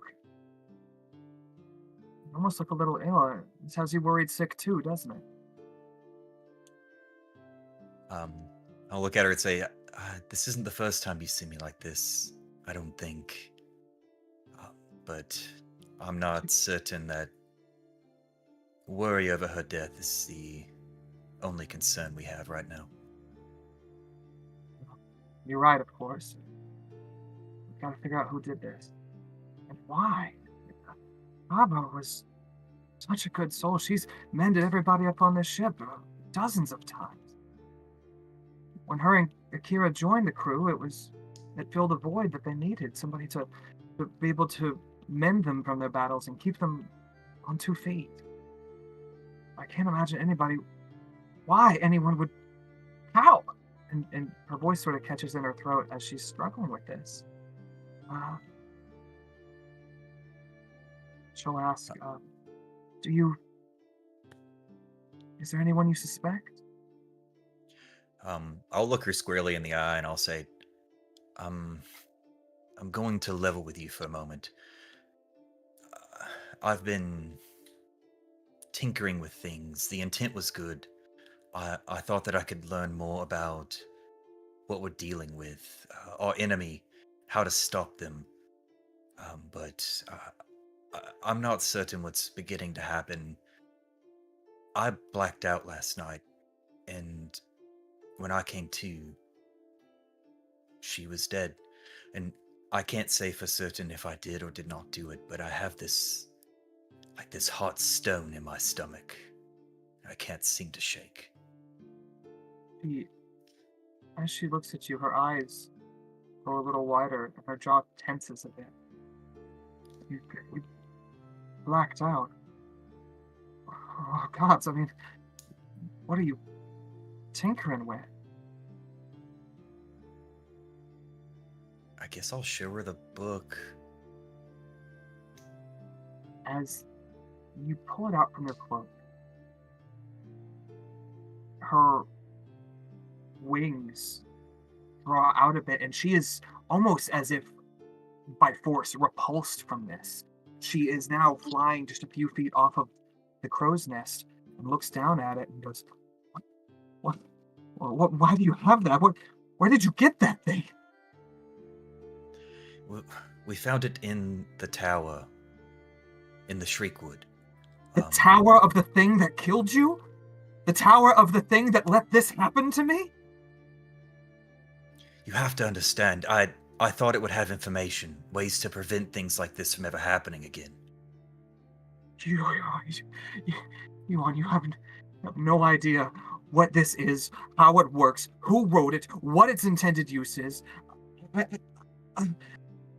There is nothing more that the Raven Queen abhors than necromancy, and that book reeks of it. I don't understand how you ever think that this was... And she's at a loss, not only for words, but just at how this could have happened, and how she didn't notice it sooner. Somebody should have stopped me. Think your girlfriend's gonna try and break up with you, man. I've heard this speech before. No, I don't do it. Oh, she did mention the Raven Queen. I got a stupid idea. Anyway. Dude, she might just smite you for your insolence. She might be like, nah, squish. Also, I just want to. My first line is that Yuan studied that book for 28, half a work week, 28 hours. He knows more about what it does than she does, if I had to guess. Oh, certainly. Yeah, more than probably anybody at this point. He's the only one who, I don't think he's told anybody the contents exactly of what he's been reading. You see Tabitha is reeling, almost dizzying. She's unsteady in her flight, and her mind is racing. But what do you say to her in this moment? I think I'll just look at her for a second and I'll say, I understand, okay? I understand it was stupid. I understand that I made a terrible decision. What is done cannot be undone. I'm stuck with this. I've tried to get rid of it multiple times. It finds its way back to me. It seems that no deed, no act, no magic I can cast will rid me of this thing.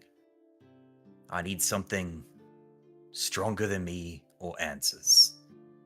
Unfortunately, nobody has been able to give those to me. She is trying to calm herself because there's this panic of finding out that the person closest to her, the one that she truly never would have suspected capable of this, is very likely the culprit. Um, she, because what you said you've been tinkering with it. What, reading it? What's even in it? I don't even know if I want to know, but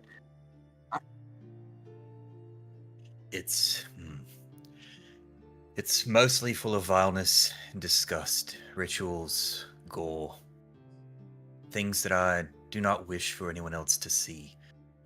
My hope was that if I understood more about it, I could permanently rid the world of it.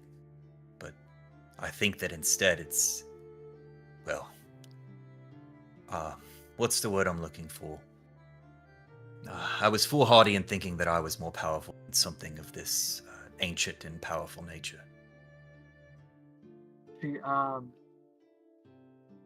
she looks at you. She's like, "Well, you're not going to read it again, right? You learned your lesson. You took a peek and know what it's about. You're done with it, right? Right?" Of course, I would certainly prefer never to read this thing again. Um,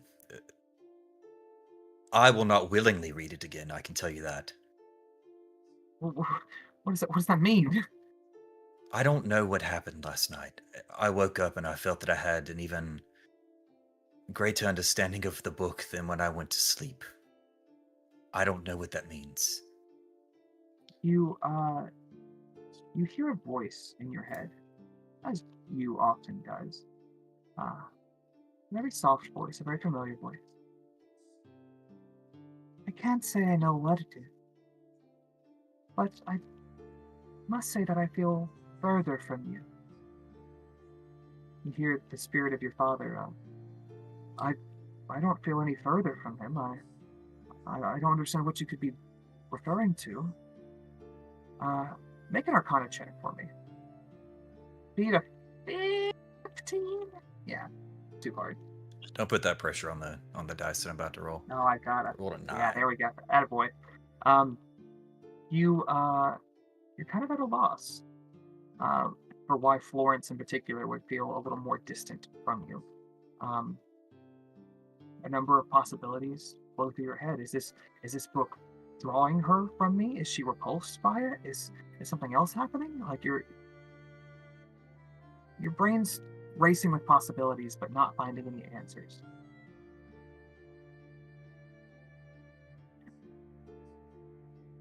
Tabitha will say, "Is this why you look different? It had been some time since I saw you from the Shriekwood, and I thought I had noticed a few more grays in your hair when we met at the Flagon, but today you're practically purple." It's my assumption that the answer is yes. It seems to be wearing on me a bit. You don't have much of a soul left. Your bargain with the Raven Queen, I get that it's not what you've wanted.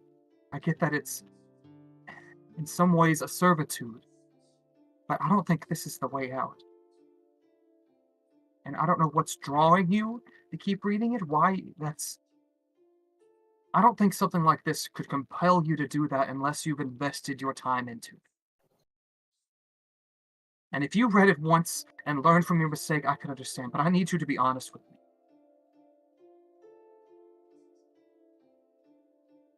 Have you been reading from this in the pursuit of anything other than information? Well, your assumption that I only read it once is unfortunately incorrect. I have read it no less than 3 times that I can recall, but I assure you that my intentions were pure when I started this. I was not looking for any kind of power, darkness, anything otherworldly. I simply wanted to know what the contents were, to see if I could wield them to help us destroy whatever made this, destroy the book itself. I don't know. I don't know what I was looking for, but I can tell you, it was not darkness, it was not strength or power. She looks disgusted when you say that you've read it multiple times. I don't know how you could even stomach nature of that thing. If you killed Kaba and have no knowledge or recollection of it, I don't know if anyone on the crew is safe. I don't know if we can trust you.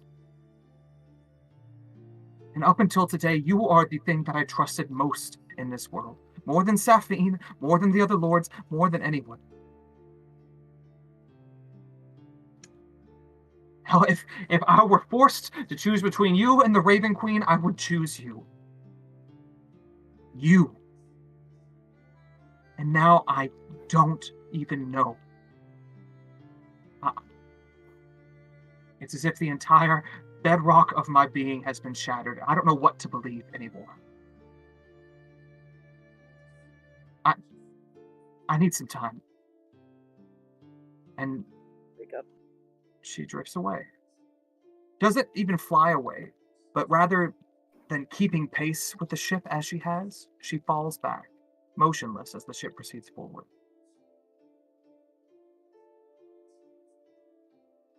You are left with your thoughts, Ominous break time. alone on the crow's nest, as we go in break.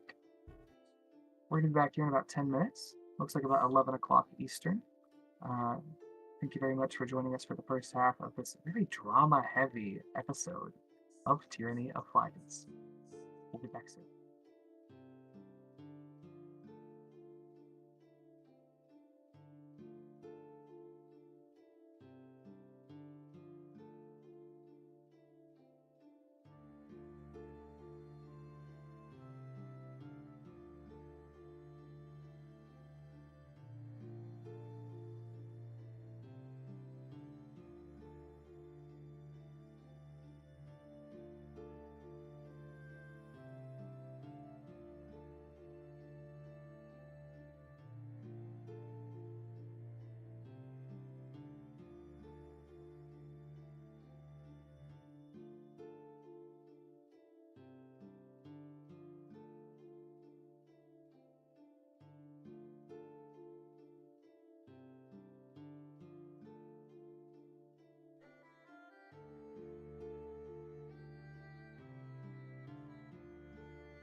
And we're back.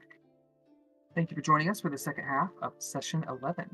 The Shadows of Hellgate, which we may not reach with all this drama happening. We'll see how it go. As we rest on the third day, it is a tense evening. Everyone is pulling shifts of watch. No one gets quite a full night's rest. And you perhaps least of all. The anxiety of this happening again, the events of the day, the distrust of your friends and loved ones has really rocked you in a way that you didn't imagine. You wait through the night, waiting to feel that call of the book, the call of darkness. And much to your relief, perhaps your confusion, it doesn't come.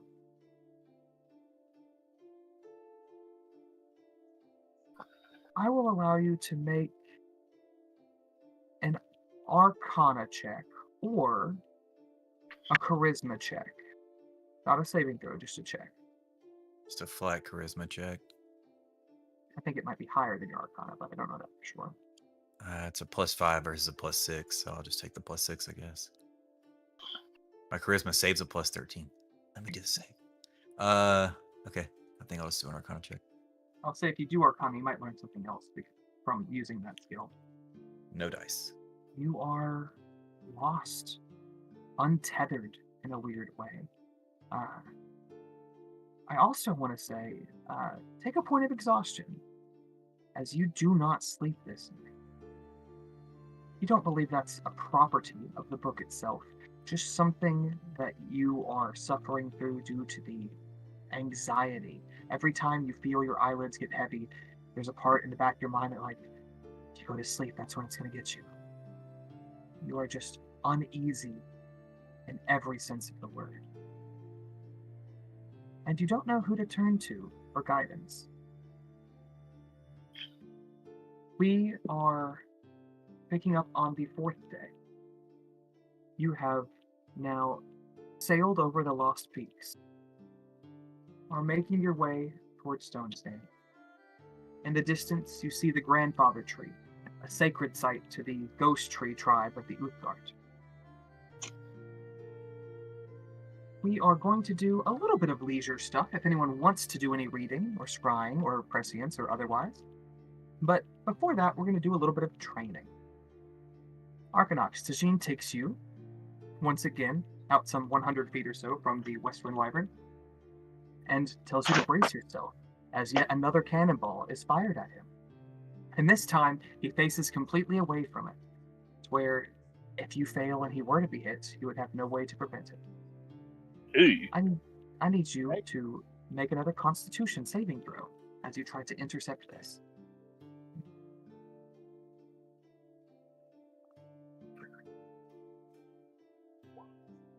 $24. Perhaps it is Ark's situation that is drawing out almost a sense of overprotectiveness. Akira and Kava are part of your crew. They should have been safe. They were under your watch. And I think that is driving, not quite animosity, but just this zeal that you have truly... You have always been one whose philosophy has been the best defense is a good offense. But you're sort of turning on your heel on that a little bit. Not completely going the other direction, but understanding that there is value in protection. And as this comes hurtling to you, your fists engulf in this dragon fire. And I like to think you don't even catch it. You punch through the cannonball as it fragments and shatters all across you, peppering you but completely avoiding Tajin. Take another 22 points of bludgeoning damage for me. You would be at full before this. Tajin, seeing the fragments go flying behind him and raining down upon the forest below, goes, "Excellent. You have learned the tenet of aggression and protection, but one still remains. and I believe you may already know it. As he looks to you expectantly. That'd be convenient. Convenience is not the third tenet, unfortunately. He'll Oh, don't leave me in say, suspense, did you? the most vital tenet for Sardior is that of balance. The gemstone dragons do not wish to eradicate evil no more than they wish to annihilate good. Their role is not advancing the agendas of Sardior or anyone on this plane, but maintaining the balance of good and evil in the world, which must first be done by finding balance within. When you achieve inner balance, you can utilize the art of divine breath, which itself is your final trial. He opens his maw wide as this burst of dragon fire washes over you. Indeed, as large and as powerful as it was the day before, but now even brighter somehow. The radiance of this flame going from this reddish color to this bright, bright yellow, this hot white almost. And as this washes over you, it sears you with an intensity unlike any you've ever felt. You've been blasted by dragons across this continent time and time again. But this, it's not only emblazoned by Chazin's draconic ferocity, but it's reinforced by this divine spark that seems to burn away at your very mind. I need you to make a charisma saving throw for me. Straight up some kung fu. And Oh, A shit. 22 is successful. You are only going to take 31 points of damage. As this washes over you, you grit your teeth, your eyes clench, your entire body tenses, but you withstand it. That is good, but we do not have time to take it easy. And he immediately releases another burst of radiant dragon fire. Make another charisma saving throw for me.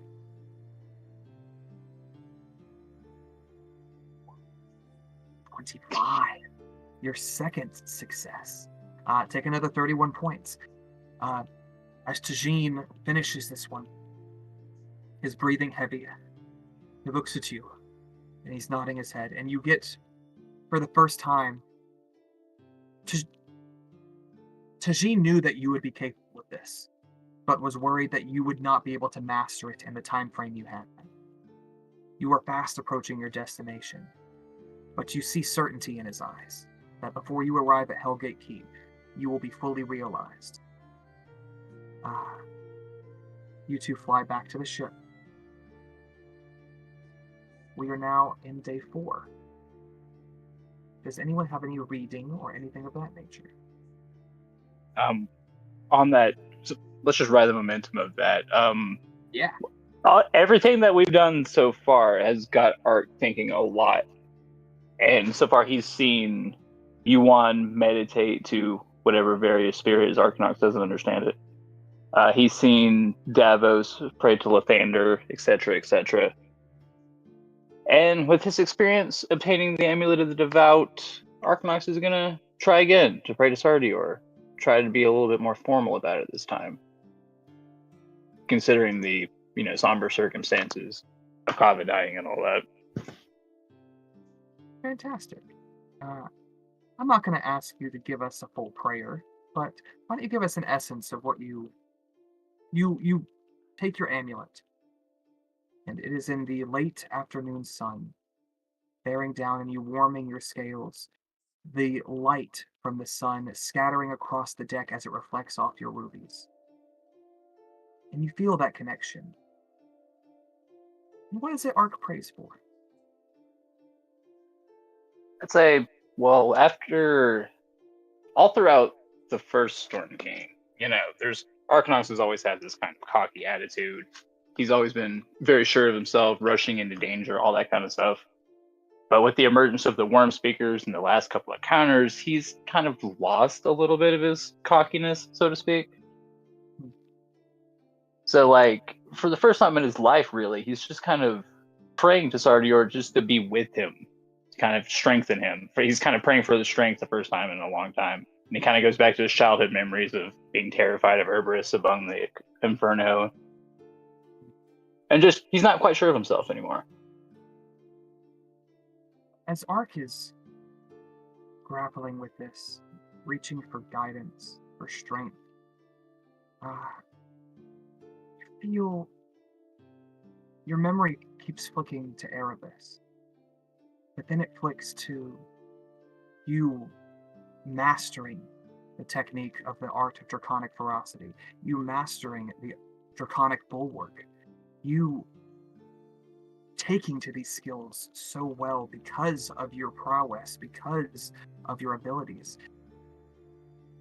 And there's almost, well, I wouldn't call it cockiness. There's a renewal in the confidence that underlies that. I think that you feel Sardur's presence. You feel that you are seen, that your prayer is heard. And as we look to the horizon, the fourth day draws to a close.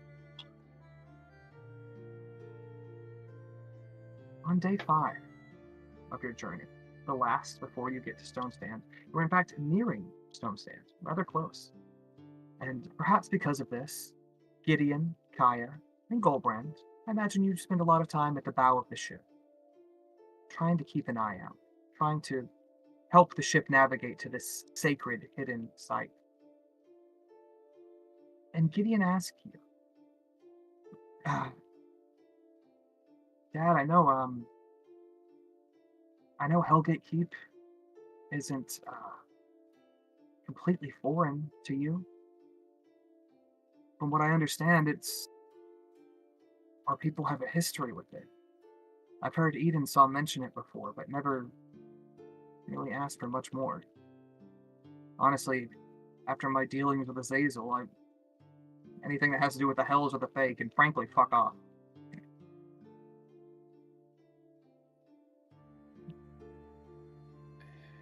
Goldbrand will kind of make a face, and just to make sure I'm on the right page with time on this was technically before Goldbrand's time. Yes, this was Okay. The event was probably 2 or 3 generations before you. Maybe your I was- grandfather or That's what I was about to say. So Goldberg will say, he'll turn, kind of look at him. He doesn't look upset, but it looks a little distasteful. He says, my father's father died at Hellgate Keep.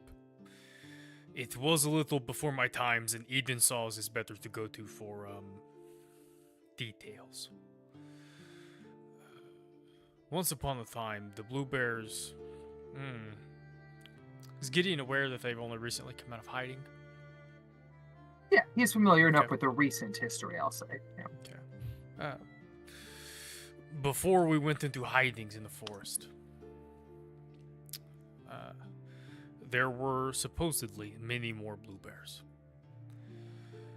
A fey creature, a hag, I believe you are familiars, had managed to,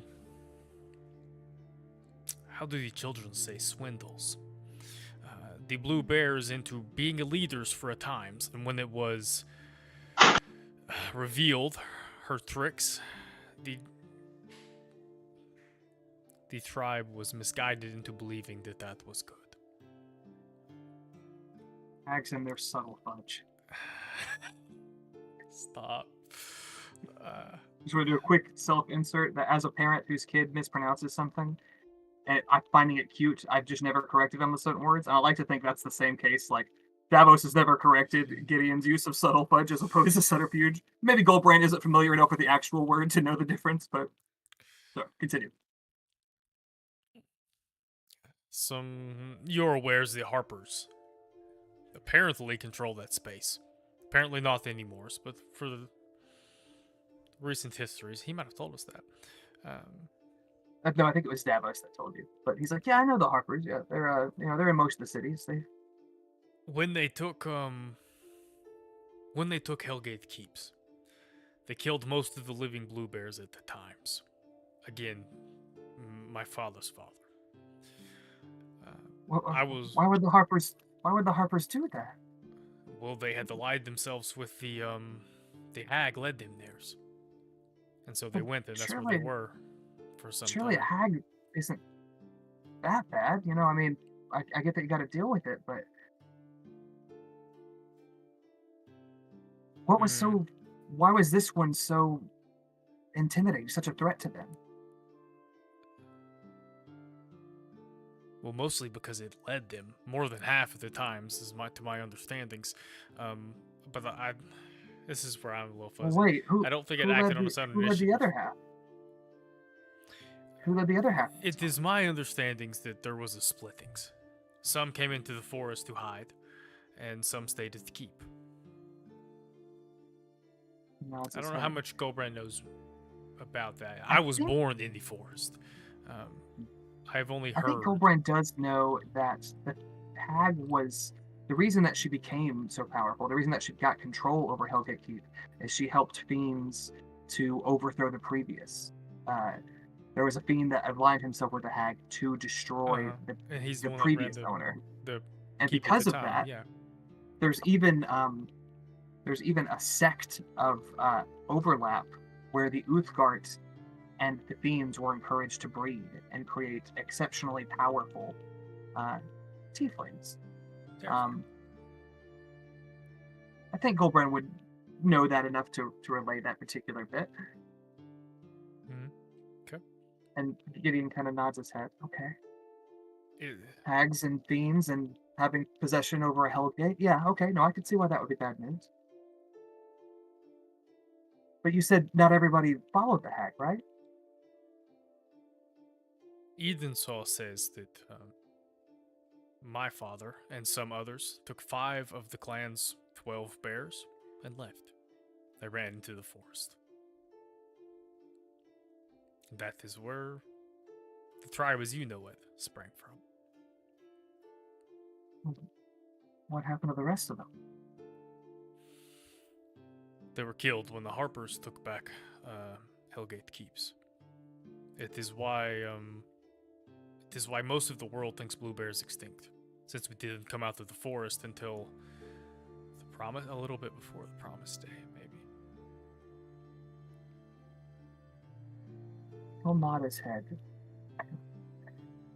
So this was once your home, and you were driven from it. You were led there by Fae to begin with, aligned with fiends. He sort of nods his head as he's putting together why you were so superstitious, why many of the Blue Bear are so superstitious when it comes to fiends and Fae and the like. God, I know we didn't know back then, but that would have been good information to have when I was like 12, some 7 years ago. This now 30-year-old man says, because of time fuckery in the Feywild. Edensaw keeps up with this sort of thing much better than anyone else. It is almost old history at this point. I can't imagine there are many blue bears there anymore. He nods his head. Goes, okay. Jeez, it just gives me the creeps. You get used to it. He goes, I guess I've gotten used to worse. We should be at Stone Sand soon. I'm gonna stretch a little bit. Got a little bit of that ship lag, And he wanders off for a bit. Confusion phase. We are on the final day of travel before Stone Stand. And Tajin meets you, Arcanox, once again. Some 100... In fact, this time he chooses to go up, 100 feet above the ship, and tells you to prepare yourself once more. Let's go! I want you to roll your charisma save with advantage as he unleashes another wave of holy fire on you.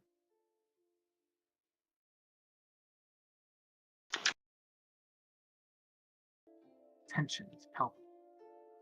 Be cut with a dragon's tooth. The dragon fire washes over you, searing and piercing. And even though you close your eyes and furrow your brow as hard as you can, you still are blinded by the illumination of it. From full health, take 62 points of damage. As Arcanox with very little... Sorry, go ahead. Can I try using Indomitable to re-roll that saving throw? Certainly, yeah, I'll allow that. I forget if I forget how I've rolled this in the past. If you get to roll with advantage again, or just one more time. You still have 2 checks after this, but let's say roll with advantage again, under the circumstances. As Yep. the dragon fire washes over you, you begin to realize that it's not as painful. Your body is still suffering, is still taking the damage, but you release into it a bit. This is the fire of Bahamut. This is something that is a purifying flame. And as these silver, bright, white, golden flames wash over you, you feel it burn through some of that doubt you've had about yourself. And as you feel, it's almost like your spirit and your soul become aligned. And you burst from the flames and exude your own incredibly powerful ruby dragon fire. This multi-chromatic, rainbow texture, pearlescent flame just exudes all around you, and it just washes over to Jean, and as he spreads his arms to accept it, you realize that this is truly a gift from Sardior. This is not what Tajin was doing. This is not the platinum flame. This is the ruby flame. And Arcanox, I want you to add to your character sheet the feature, Ruby Soul. You have learned brother. the art of draconic ferocity, the art of the draconic bulwark, and now the art of divine breath. With these, you get a few perks. We'll let you read over those for a second. You don't have to share those with us yet. What was it called again? Ruby Soul, and it's a feature. As Tajin heartily congratulates you, and he's almost a little starstruck. That's not quite the proper word, but you've stunned him in a way. He goes, "I have never seen someone master these tenets so quickly. I have known for a long time that you were going to do great things in this world, Arcanox.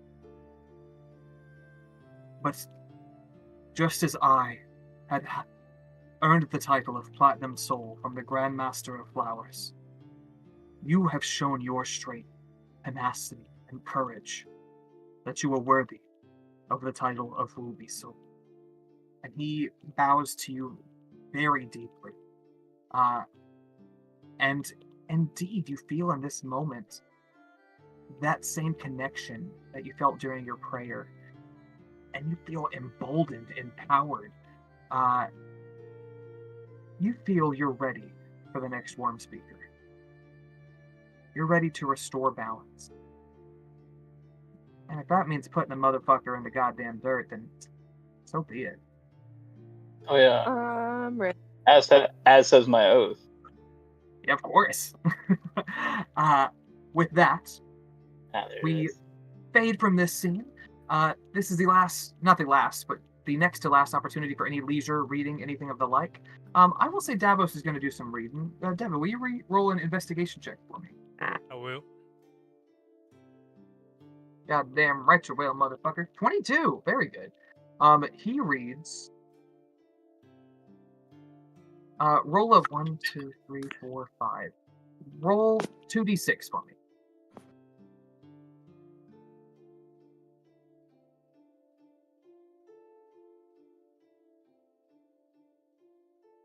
Did you hear that, buddy? I'm sorry, what? No, sorry, I was talking to Devin. Oh, sorry. Sure. No, I'm sorry. I did not realize you were talking to me. That's No my worries. fault. He deciphers 2 more lines of Imerith's scroll. And we realized in the past that this was a list of the Worm Speakers. And that's just one roll shy of a 20. I think he's going to be able to finish this. He reads out to all of you. And he says, it reads almost like Imerith recorded this from another source, like something was divining information to her. and she reads it, or he reads it. White, the bloodless mage, ambitious to a fault. Blue, the prince of wooded mist, whose boasting you'll halt. That particular line is crossed out, as you guys have learned before. Green, the Spider Queen zealot, nestled deeply in her webs. Red, the Duke of Enmity, whose wrath flows but ne'er ebbs. Black, the Queen's savage knight, dark-winged fury of hate. And with him another, demented by cruel fate. When 5 crowns meet, and the ruby bleeds crimson, shall the dragon queen return, and with her, extinction. You have successfully translated the divining that Imerith received. Unless you know where this came from, Davos and Goldbrand can both roll either religion or investigation or history. What is this in this context? Know where this came from? Where this, he says that this list seems to be like it was information given to Imerith, because it even says who's boasting you'll halt, and it's the name she's crossed out. Amen. So The it Eye of the seems Oracle. like the Eye of the Oracle, absolutely. You encountered Imerith in her draconic form at this ancient Jotun temple, and you gather that she had come here many times for wisdom and guidance. She was able to get the information about the masks from this motherfucker, the Oracle, and has been using that. She used it to at least acquire the blue mask, and seems to have been wanting to gather multiple of them. In the process, she has provided you with a great deal of wisdom. You now know the identity of the 5 dragon speakers, worm speakers. The bloodless mage, who you gather to be the lich you are headed toward. The prince of wooded mist was slain. You do not know who has the blue mask now. That one is inbound. You have the green, the spider queen, the drider queen, which you slayed. The Duke of Enmity, who you read about earlier, and the Queen Savage Knight, the black worm speaker. There's something about the added line there, and with him another, demented by cruel fate, that gives you the lingering suspicion that that may be the new blue worm speaker.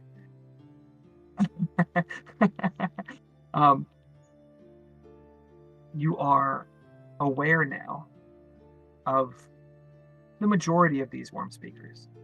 You have your hit list, as it were, and you've already crossed one name off, and you're mere moments away from the next. But before that, Goldbrand, you finally spot a familiar sight on the horizon.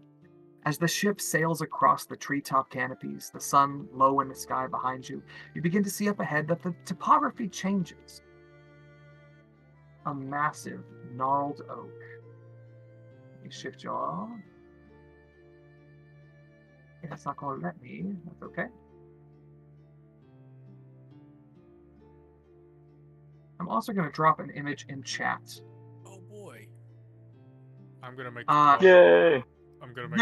I could not find a good canonical image of this, so I did some generating. You see a massive gnarled oak standing high above the rest of the forest, and surrounding the tree is an odd series of hills and valleys that you quickly notice form the shape, from your aerial perspective, form the shape of a massive bear with the oak at its heart. You also see dozens of stacks of stones piled in neat cairns, and as you approach, the Western Waver stops just at the edge of the clearing, lowers its ladder, and soon you all stand on the grassy knoll that is sacred among the Uthgards. And as you approach, you see flickers of ethereal blue lights as spirits soon take the shape of dozens of warriors.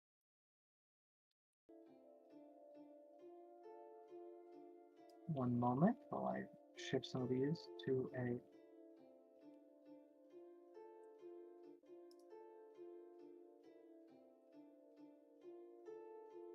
You see several of these. Why? What are these? They're off the map. They're Spirit. big. What are they? Oh, I don't know. That is several. You, as you approach, you walk with a legend Mm. among the tribe, and none of these spirits bother you. But you gather that these are protectors of this site. That while the blue bears are nomadic, that the spirits of their fallen protect this place with their afterlives. Goldbrand, you spot a few familiar faces, and perhaps the friendliest of which being your dear old mentor, Lothar. Lothar Starkeeper approaches you and says, also, I'll drop a picture of him in chat because it's been a minute and I don't think you have seen. It's a classy tree. I don't think you newer people have seen this guy. Oh no, my files are too powerful. I'll just make this token bigger.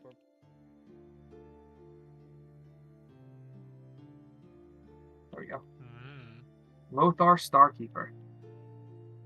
Welcomes, Goldbrands, the hallowed grounds of Stonestance. I was most grieved to hear of Hidea's fate. She was a mighty chief and an unparalleled warrior. Is that what brings you all this way, Stark? To pay your respects.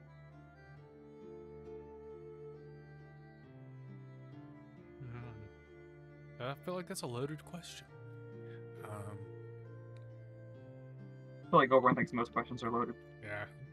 Gideon wanted to stop. And I don't think she's been here since she's been buried. He goes, your daughter, and your sons, and your other daughters, and your other sons, made their way through here some times ago. I am glad that you were able to join. I believe it is important for us to add our stone to the cairns. And, Goldbrand, you know this. The rest of the party might gather from context clues that all of these cairns have multiple stones on them, some bigger than others, and it doesn't exactly take you long to realize that these are placed here as a sign of respect, that each of these stones is not piled up by one person, but each stone is placed by an individual, and that the greater respect a person holds, the greater the pile. And there are so many of these that it can be easy to overlook that many of them have grown mossy, have been here for quite some time. There are some newer, but it does not take long to notice the one that is newest. And Lothar leads you to it. Piled high, in a place of great respect on the inner circle, right here, very close to the tree, you see Hidea's cairn. And this inner circle is a place where only the finest of chieftains, starkeepers, first fangs, and first claws may be put to rest. This is not to be clear, not every chief gets buried in Stone Stand, not every starkeeper. This is only for the truly great, who have done exceptional deeds for the advancement of the tribe. And as you approach the cairn, you see that many of these stones bear markings. You see your daughter's stone, placed chiefly in front. You see many for your sons. You see others for members of the tribes. And I believe it's Kaya, keen-eyed as she is, who points out that's the symbol of the Raven tribe. And the elk, the red tiger, the tree ghost, the lion, the sky pony, the griffin, the thunder beast, even the great worm and grey wolves. I know there's no love lost between you. Every member of the Uthgard, every tribe of the Uthgard, has paid respect to Hidea, as she was indeed, in many ways, along with you, the great uniter of the Uthgard, who in their lifetime brought them together to prevent extinction. I think you also notice that there is a ring of stones beside hers. Not yet a cairn, but a placeholder, marked with a simple stone with 5 jagged points.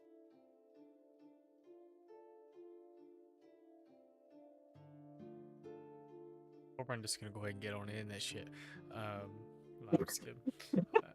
That's his Put like me in the ground. his ironic thought is, God, I can't wait. And That's but the most culprit thing I've ever heard. Oh god. instead of it foreboding, it's like, God, yes, one day. If Goldberg hasn't put a stone, he will add one. I've been trying to decide if he's gonna like try to mold Earth. It'd be kind of interesting to give her a tombstone, but like it doesn't feel like Goldberg. Hmm. Uh, You certainly can, and I will allow you to mold Earth if you want to etch something into a stone. You know, many of these have simple markings that have been carved out. I also Some to have denote some. stations, some to denote tribes. I also have some like if he had prepared the spell ahead of time before they got there, that like can do I, large amounts of Earth at one time. I'll allow you to have that spell. Goldbrand knew he was coming here. He knew what they signed with.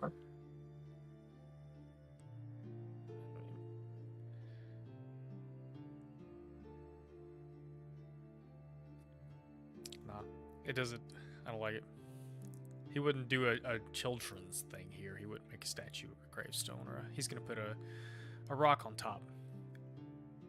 Top. Yeah. This finely stacked cairn is very strong. I think Goldbrand makes it a point to find a very fine stone to be the topper on her cairn. And while you're searching, Gideon likewise finds one, takes out his obsidian axe, and begins to carve out a rough symbol. And the Uthgar do not use language in the traditional sense of written language. There are times for it. There are certain runes they follow, and he carves in a very simple rune for son, and places it on the grave of one who was not his mother, but in every sense he felt was his family. Kaya will likewise find a stone, carve a symbol of the raven, and place it upon it. And by this time, you have found a large. How would you say the stone looks? What kind of stone do you think Goldbrand would put as the topper of this? Something. I think it would be something that would have been significant to them. So, like, I know they don't give jewelry in Uthgar culture, but pretty much anything that he may have ever gifted her that had, a specific stone or quartz or gemstone, etc., etc., or even something they used a lot in their home space. Something significant to them that they used often, that they would have found around, or that he had given as a gift. I think Particularly probably obsidian, because that's what they go to the mountains to get obsidian, to make his tablet, to do Starkeeper things. I think Goldbrand, as in tune with nature as he is, and as a capable a druid as he is, you take a stone and you choose it for its shape, for it is shaped very much like an axe head. Something that Hydia always had with her, something that you made for her, carved from stone itself. And as you clutch it, do you think Goldbrand gets emotional?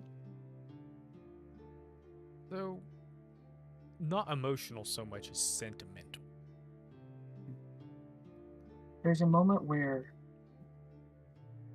you almost caress the stone, rub it with your thumb, and a gesture of fondness. And as you do, you wipe away the top layer. You're surprised, and you dust further back, and further back, and further back, until a beautiful gleaming black greets you. You do not believe it's possible that this far from volcanic activity, one of these stones would have been here. And you don't know if it's the will of Uthgar, if it's your own powers, or something else entirely. But soon you have a perfectly formed obsidian axe head. Do you place it at the top? Yes. It fits perfectly. You do not have to adjust anything to balance it. It is sturdy, it is solid, as if it were meant to be there. And as you do, you hear a voice call out behind you. And it is not the voice that you were hoping for, but you hear almost an aggressive voice. Beware, Starkeeper. There is one of you who reeks of death most foul. As a new figure that you don't recognize emerges. Who the fuck are you? So I don't Who's know. this asshole? You Yeah, see who's his this? pointing to you on. This one bears the stench of the dark halls of Hellgate. A vile, caustic aroma of rot and decay. I am Grunal Greygraf, first Fang in my time, and one of the few to survive the fall of Hellgate. Let's see. Okay. A place of wrath and undeath. How long has it been this way? At least since we have had to flee. Even when the Harpers took over, it was never purified. A darkness lingers there. And I think that darkness has only grown. I have no doubt that you know the stories of the hag we were deceived into serving, of the dark forces who helped her rise to power. But the fall of Hellgate was beyond any darkness I had ever bore witness to. The Harpers who told us of the hag thought that we would rally against her. But she had been a fine chief, took care of us, fed us, provided well for the Blue Bears, given us a hall to call our own, made us formidables.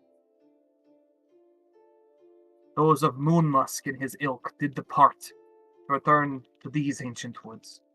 But those of us who stayed had grown too comfortable in our mighty keeps. The Harpers returned with tremendous forces.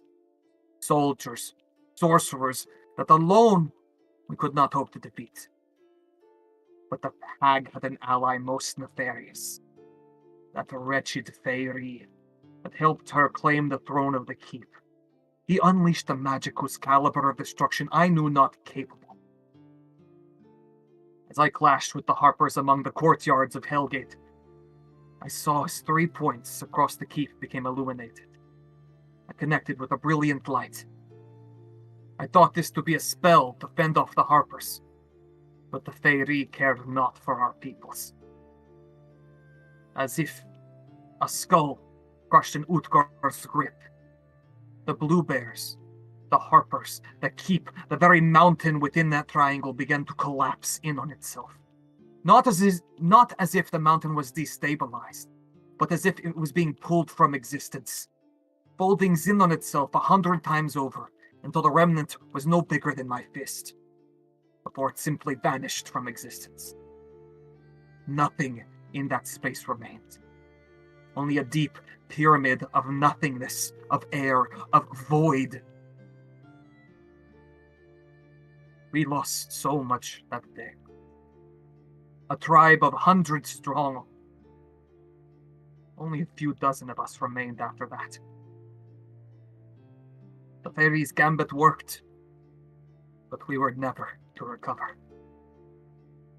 The hag didn't even seem to care for the lives lost, only for how her influence diminished with the size of her tribe. I fled that day, abandoning the few of my tribesmen who lived. Too yellow to face the hags for her hellish companion, and too frightened by the horrors I had witnessed that day. Chief Moonmusk allowed me to rejoin his troop, and I heard the tales as the Harpers brought the dragon to finally cleanse this place of their existence. But even then, that darkness lingers. The ripples of that magic can still be felt. There are places where magic runs rampant, and places where it is non-existent. And what's more, is that something has rooted there and been fed by that darkness. It is a dangerous place, and this thing, he says as he gestures to Yuan, this thing reeks like it does.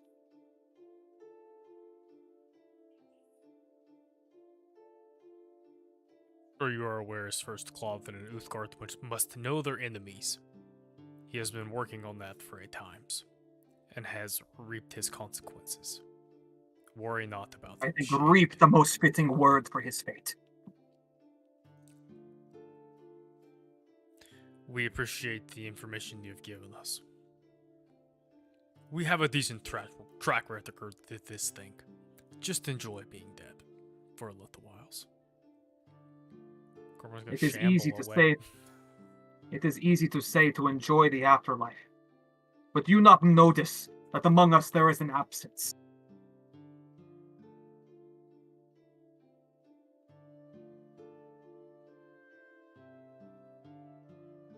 I think it Her occurs to soul go was right not. Her soul was not willing to return to her bodies. I would imagine she's not ready to come back now.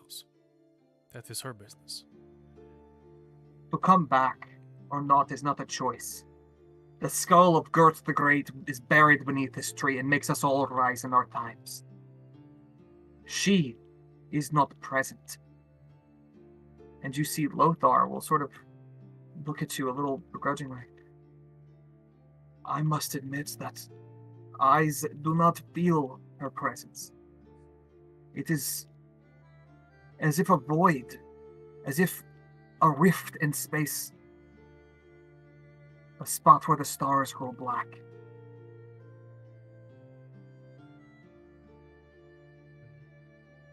Perhaps if Hughes were to try to reach out to her, she would be drawn forth.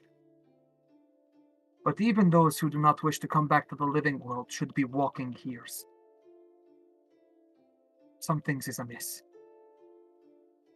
Lorbrand does not technically know how to do that. I don't think he has any spells that speaks with the dead or contacts the dead.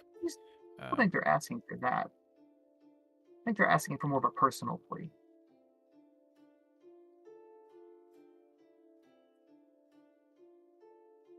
Hideous cairn stares before you, That's what I say. topped with its new obsidian. And you yourself, so attuned with nature, you know her body is here. You can feel the roots of the tree around her. But there is not that same spark of spirit that these others have.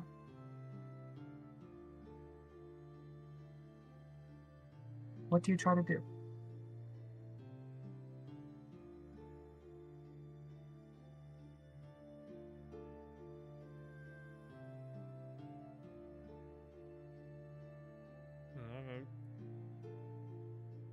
Good question. Indeed.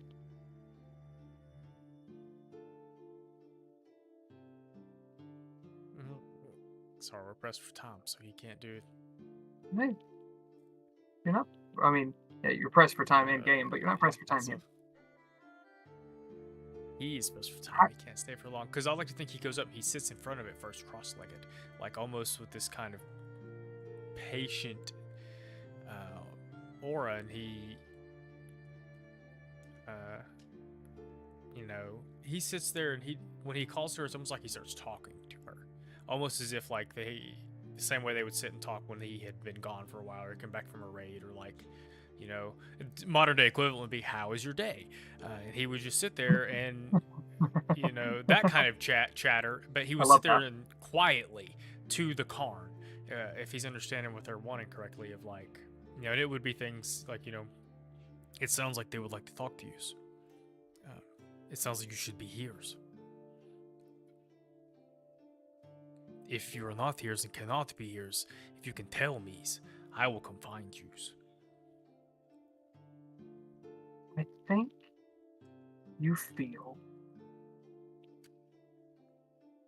almost as if a shadow wash over you. And at first you think it might be her presence.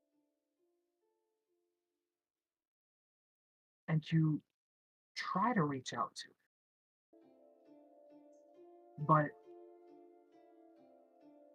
something's not right about it. It doesn't feel like Hydia. And when you open your eyes, you watch as from the obsidian you have placed atop the cairn,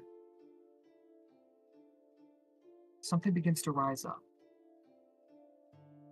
A hilt, a blade, and as it fully reaches the top, a hand that grasps it and forms not a blue spirit, but the blackened form, silhouette, the absence of presence, if you will, of your wife, holding a blade that you have seen before. And she lunges for you. Copeland, I need you to roll initiative as we go to some battle tunes. Oh no! I should point out, none of the rest of you see this. God, so Yeah, Corbett we're just just kinda hanging passes out.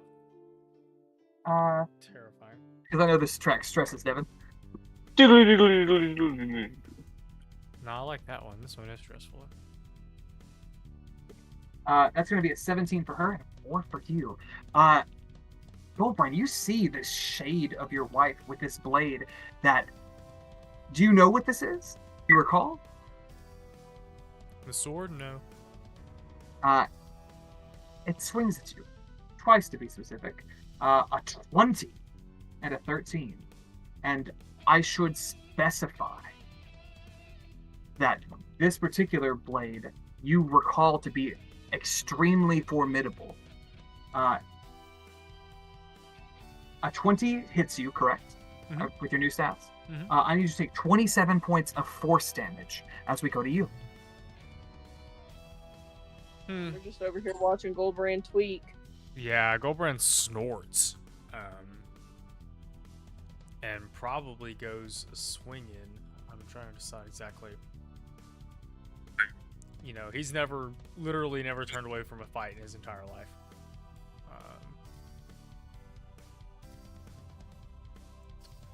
He's gonna...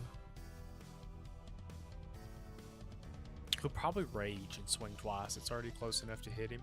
You try to draw upon that anger, but as you look at the face of your wife, you are overcome by grief. You cannot rage. She said the rage. Yeah. I will even add that expends your bonus action to attempt it. That's okay. Your action. We're still gonna do the attack. I haven't changed my mind on that. Oh, and that one rip. How fitting. Yeah, you find there's almost a reluctance to swing on this person who you trust so much. You do, however, find purchase with your swing. Let me do some math. And you find when you strike her, it does not seem to make contact. It passes through her. But when it catches the blade, you find that it does. And Goldbrand, you have seen this before. And maybe now that you are entangled in combat with it, this is the blade that the hags had summoned, that had slain Hydia in the first place.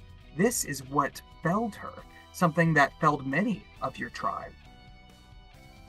And now, we're going to roll on.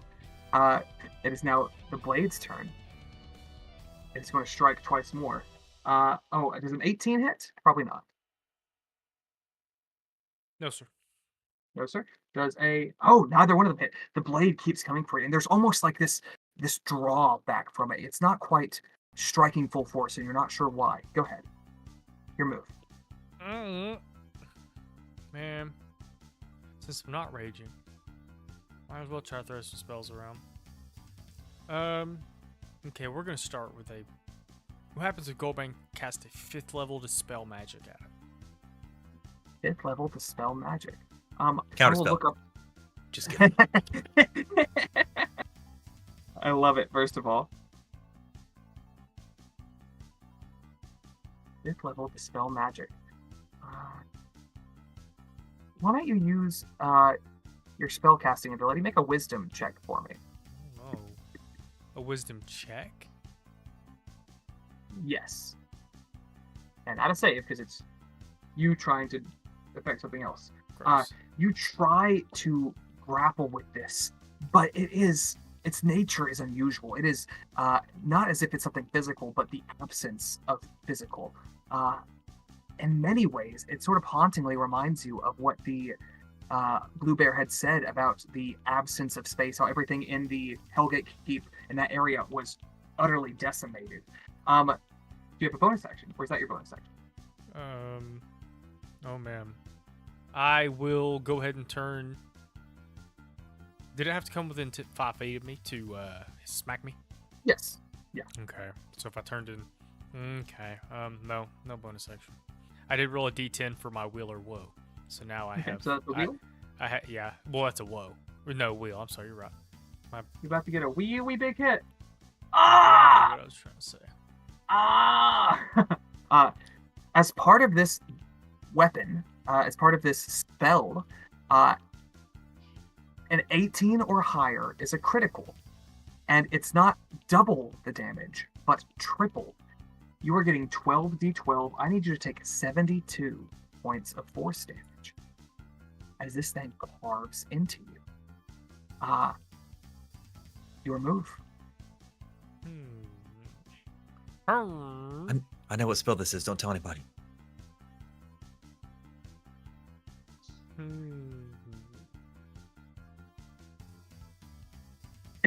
So you want to just saw your finger attack. Let's That's see funny. here. Man, I can't I'm fighting a thing. You were able to damage it before. Yeah, he's gonna try that again. I guess he didn't have a beat on how much he hurt it. He's gonna try that again. Let me see. I'm trying to decide if I want to use the sickle or not. Probably not a better choice. I will use Bone Carver again. I think he's gonna reach for his axe. He's like, fuck this shit. Well, I'm gonna stick with Bone Carver because of the whole possible. Wow. Holy shit. Bone Carver does not serve you well. The second hit does make purchase. How are your hit points looking? I am at 84 out of 183.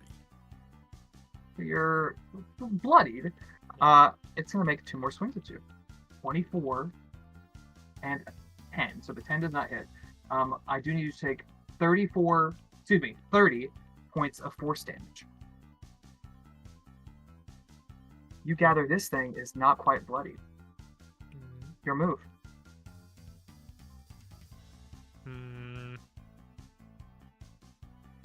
Man, decisions.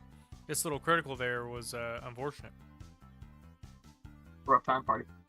Yeah, I'm looking for anything that'll And turn it's it out. got a, what is that, like a 15% chance to do that per swing?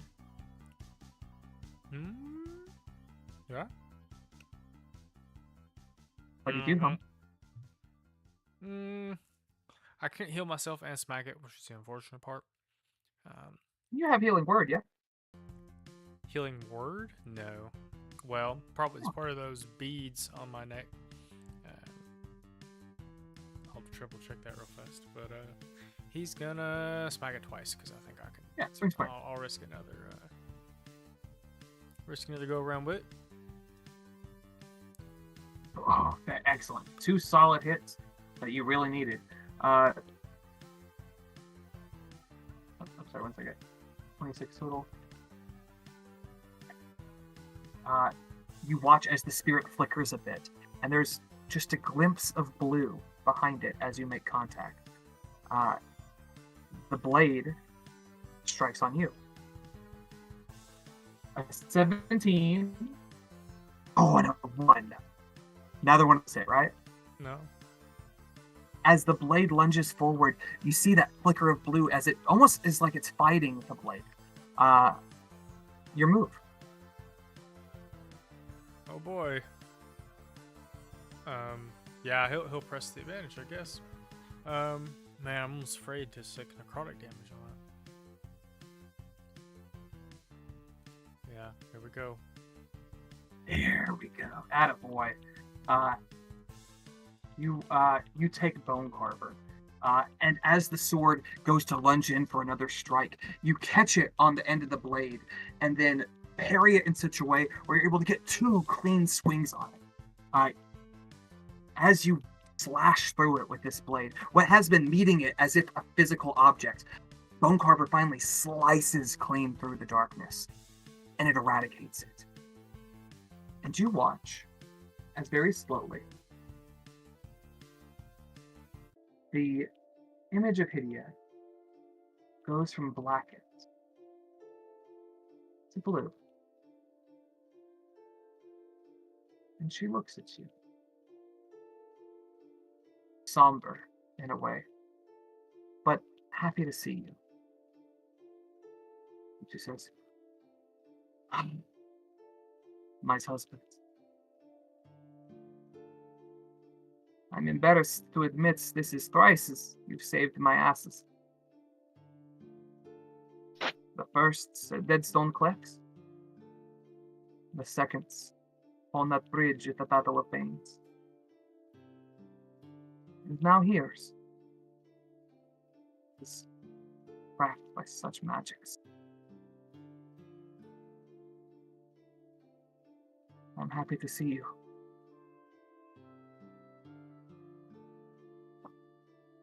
We are happy to see you. He will gesture to Gideon just to sort of include him. Although none of y'all could see the blade or Hydia before, you all see her come into existence, just as you see all the other spirits here. Gideon steps forward and goes, I'm glad we came. I know we got to say goodbye then, but I want to thank you for everything. For welcoming me into the tribe, for welcoming me into the family, even though we do not share blood. For most of my life, I wondered who my mother was, searching for an answer that I don't think existed. But when you fell, I knew who my mother was.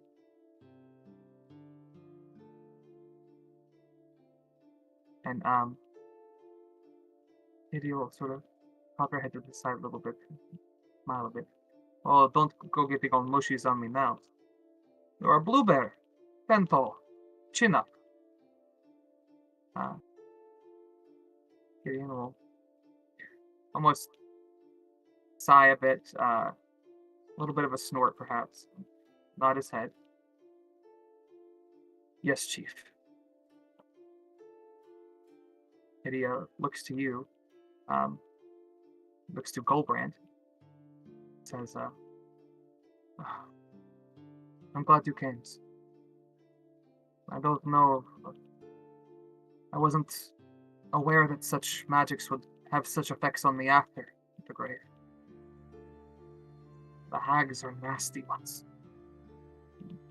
What they carry with them is nightmarish at the best. I hope that you didn't do anything too stupid after I died. Sudden flashback to Goldbrand finding a rock midair and plummeting almost to his death. I would never. Bullshit. Sounds like we have Bear a lot. shit. Sounds like we have a lot more ass to save before it is time for me to join you. But I'll be there soon. I thanks. He looks over to the spot that they have saved for you. She looks around this beautiful place, wreathed in twilight, and sees the sunset flickering through the trees, through the branches of this, a sapling once of the grandfather tree, a sprig that was harvested and planted and nurtured. It is not a bad place to spend eternities. And I think you'd make better companies than many of these stiffs. You see Lothar in the corner kind of looks offended, like, wow, what did I say to you? Jesus. Uthgard. I actually had thoughts about that. I wanted to leave you a guardians. So I'm just gonna. This is entirely up to you because he would have had to thought about this ahead of time to prepare the spell. But what happens if he goes up to the tree you just referenced and cast Awaken? Because that's something he can do. It does say huge or smaller. I will make an exception. Drop that shit in chat for me. Love that. I gotta go get it. Hang on. You say, We were talking about I had W the thought. earlier, so Gobrand heard them talking about W earlier and was like, "What if I did that to the tree at Stone Stand?" Nice. While he's sitting there, It's funny. I think that during the start of this, you say, I had the thoughts. And she goes, uh-ohs. That's can never be good. Hang on, I have to prepare it for some reason for her to let me put it in chat. Working on it. I'm almost there. It's okay. There you go. It does say it takes 8 hours. Oh, No, shit. but don't worry about that.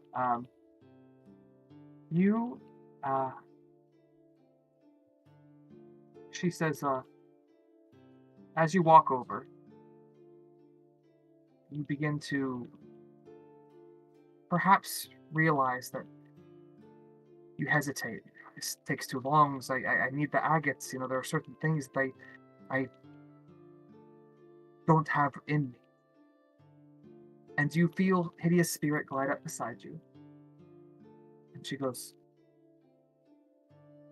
I was never much one for your star keepings. But there are two of you here. And Lothar will say, more than that. And as Gideon steps up, as Lothar steps up, as Arvandil First Star steps up, Where's the OG motherfucker? as a dozen Star Keepers come, Gideon places his hand on your shoulder, Lothar on your other, and Arvandil on his shoulder, another on Gideon's shoulder, and you feel their combined magics flow through you. You are channeling generations of magic that have protected your people, that have guided your people, that have led you to this moment of saving the world not once, but Uthgar willing twice. And as all of this channels through you, you see before you the path.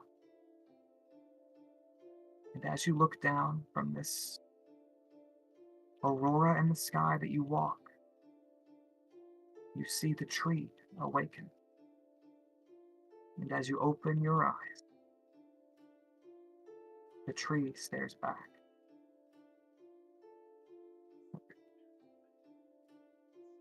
You have done well to learn such powerful magics.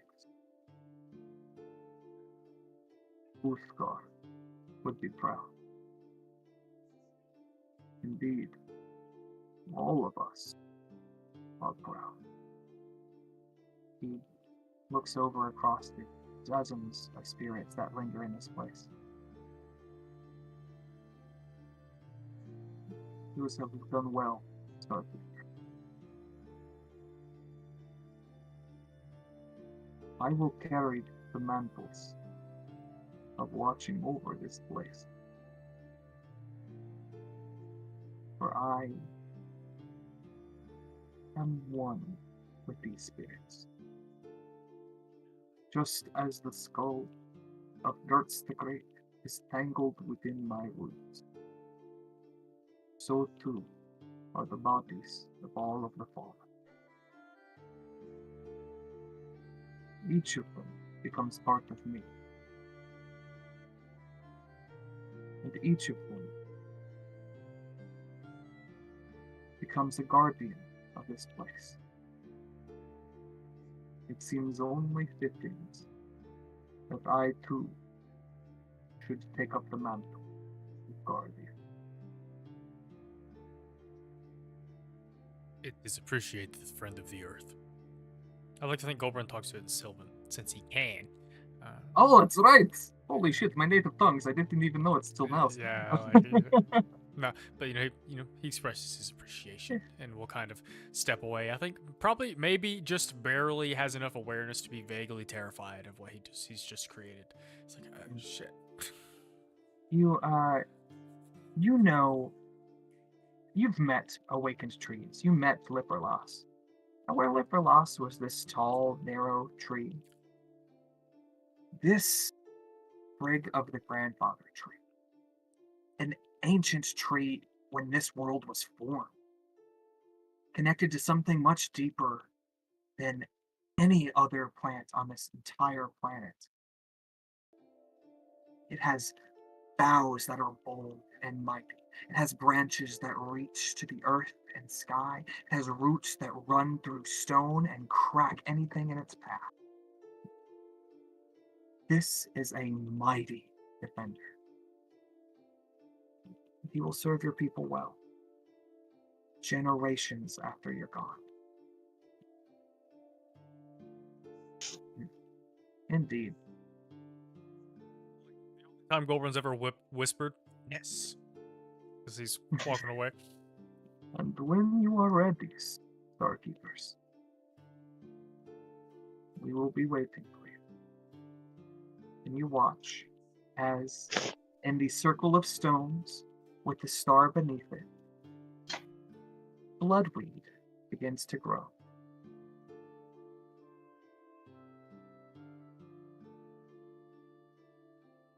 A beautiful moment.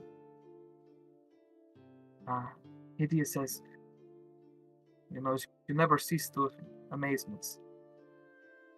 I might have been chiefs, but you led our tribe in ways I never could. I hope you don't forget this. You are getting pretty old, after all. I was about to say, I don't think I'll live long enough to forget. We'll see. Well, perhaps maybe it tags along in a way, a part of me. And upon your back is the axe of Arvindil First Star. And she runs her finger along its edge, and places it square in the middle of the ram's skull that holds the obsidian in place. And as she does, there's just this blue drift of light that lights itself in the ram's eyes. And she goes, "There's. Now I can keep an eyes on you. Make sure you're not getting into some trouble with some hussies. You haven't been getting into troubles with hussies now, have you?" Trying to decide if they've done it. No. Goldbrand hesitates a little too long for her liking. Depends on how you define troubles. One that help us cross a bog made of blood. Wild stories. If I make it through all of this alive, I promise I will come back and will spend the rest of my days telling stories to the shades. Oh, don't worry. If you make it out of its dead, you'll still be here telling stories. Goldbrand, I want you to do me a favor. You get a twofer. On your character sheet, I want you to add the anointed axe of Arvandil. Yeah. I also want you to add... Oh, do that one. All I can think of is Aloy the Anointed. Ah! How do you spell anointed? Anoited. But if you get the first few, it should pop up. Aha. Added. You've added? Okay. Sorry. I also want you to add featured. Okay. Bear constellation. Oh, I can't search these. Mess. Oh yeah, you've got to go through the list. While you're doing that, the Anointed Axe of Arvindil is a +3 weapon. It has all of its previous abilities as well as a few new ones. While you're raging, it crits on an 18, 19, or 20. It has charges that you can use to add 2d6 damage. It also has preemptive strike, meaning when a creature starts its turn within 5 feet of you, you can use your reaction to smack it, as Goldbrand likes to say. It also gives you access to the spell Compelled Duel and can use its charges to cast it. The Bear constellation, just as you can assume any of your other constellations, this is just an addition to your arsenal. When you first assume this form in combat, you may expend up to 4 hit die to regain that many hit points plus your Constitution modifier for each die expended. When you hit a target with a melee attack while in this form, the target must succeed on a contested athletics check against you, or be knocked prone or pushed back 10 feet. Your choice. Enemies have disadvantage on opportunity attacks against your allies within 5 feet, and additionally, you have advantage on wisdom and strength saving throws against effects you can see while not blinded, deafened, or incapacitated. Yeah. Everybody getting some fun perks today. Mhm. You say your farewells to the spirits of Stone Stands. Do you have anything else to say?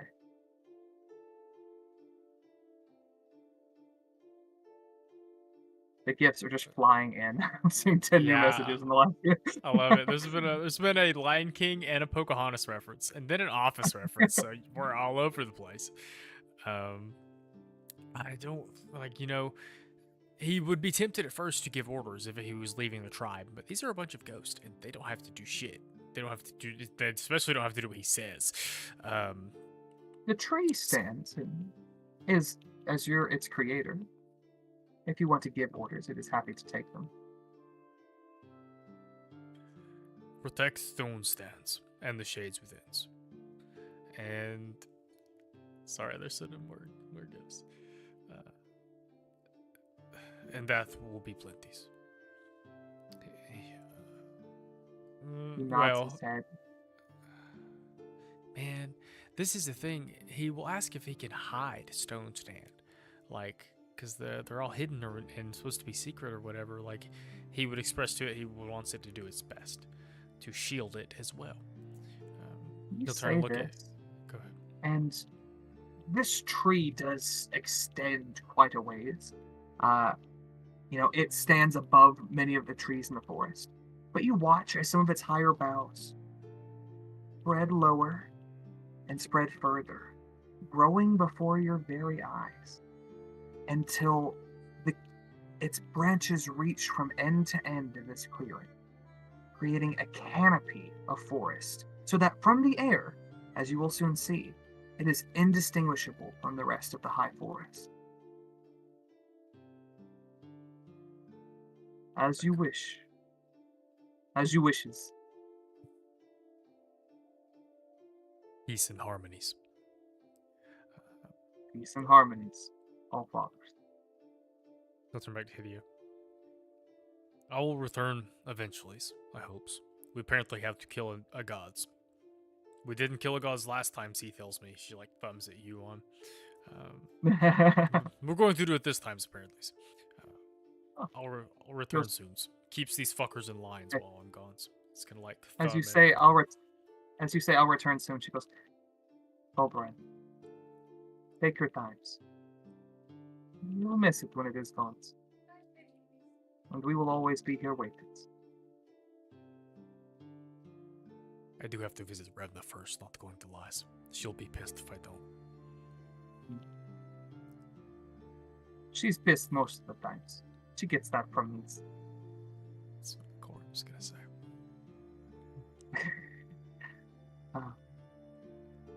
You load back up onto the airship. And with your hearts in one way heavy, in another light, it's been quite the adventure these last few days. We're going to get to one more thing, and then we're going to call it a night.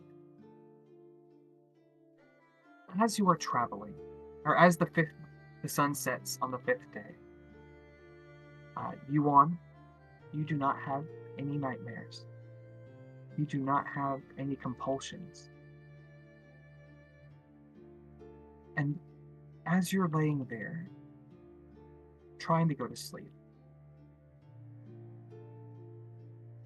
Tabitha will approach you. she'll say,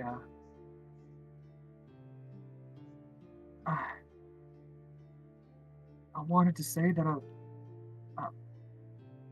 want you to understand that I don't hate you.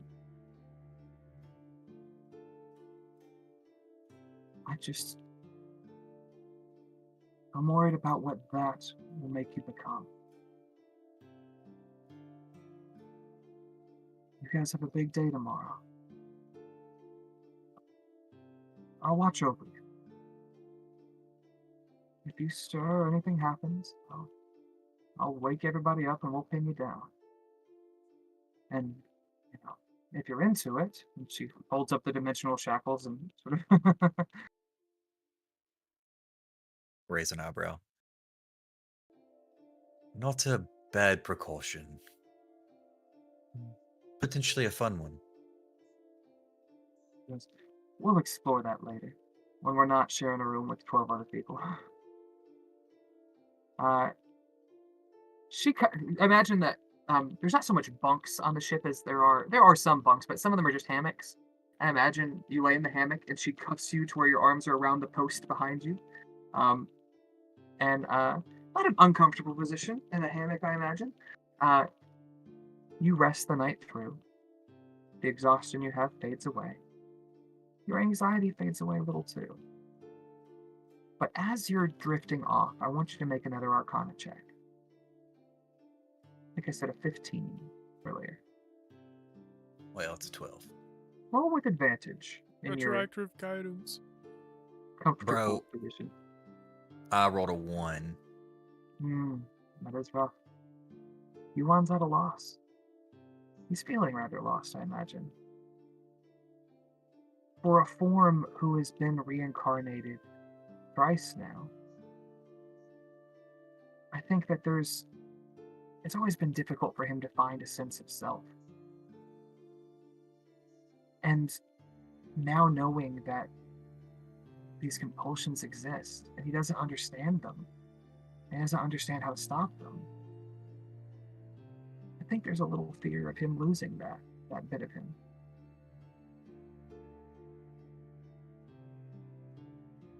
That uncertainty weighs heavy on you.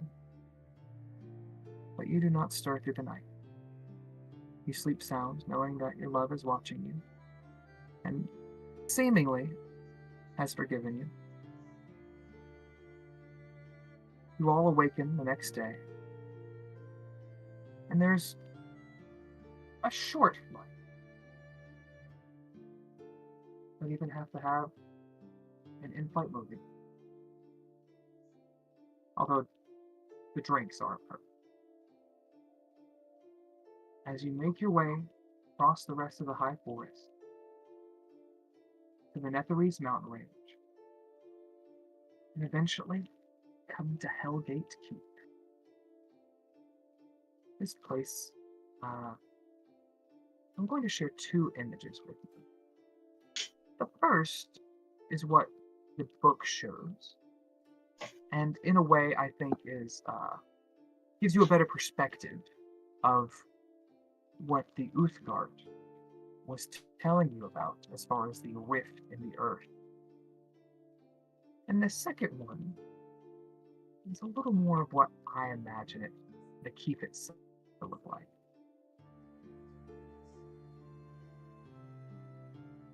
As you draw near, you see indeed the scar in the earth that this site has. The sun setting behind this massive mountain with sunken eyes like that of a skull. And set into its mouth, where a mouth would be, is a keep with dark, flickering lights. Greens, purples, nothing natural. And as a shiver runs up your spine, you realize that this is where you need to be, where you have to be. For if you're to stop this ritual, you've got your hit list. And the next name It's just inside. With that, we're going to draw tonight's session to a close. We thank you for joining us. We love and appreciate you all. And keep rolling. We'll catch you next week.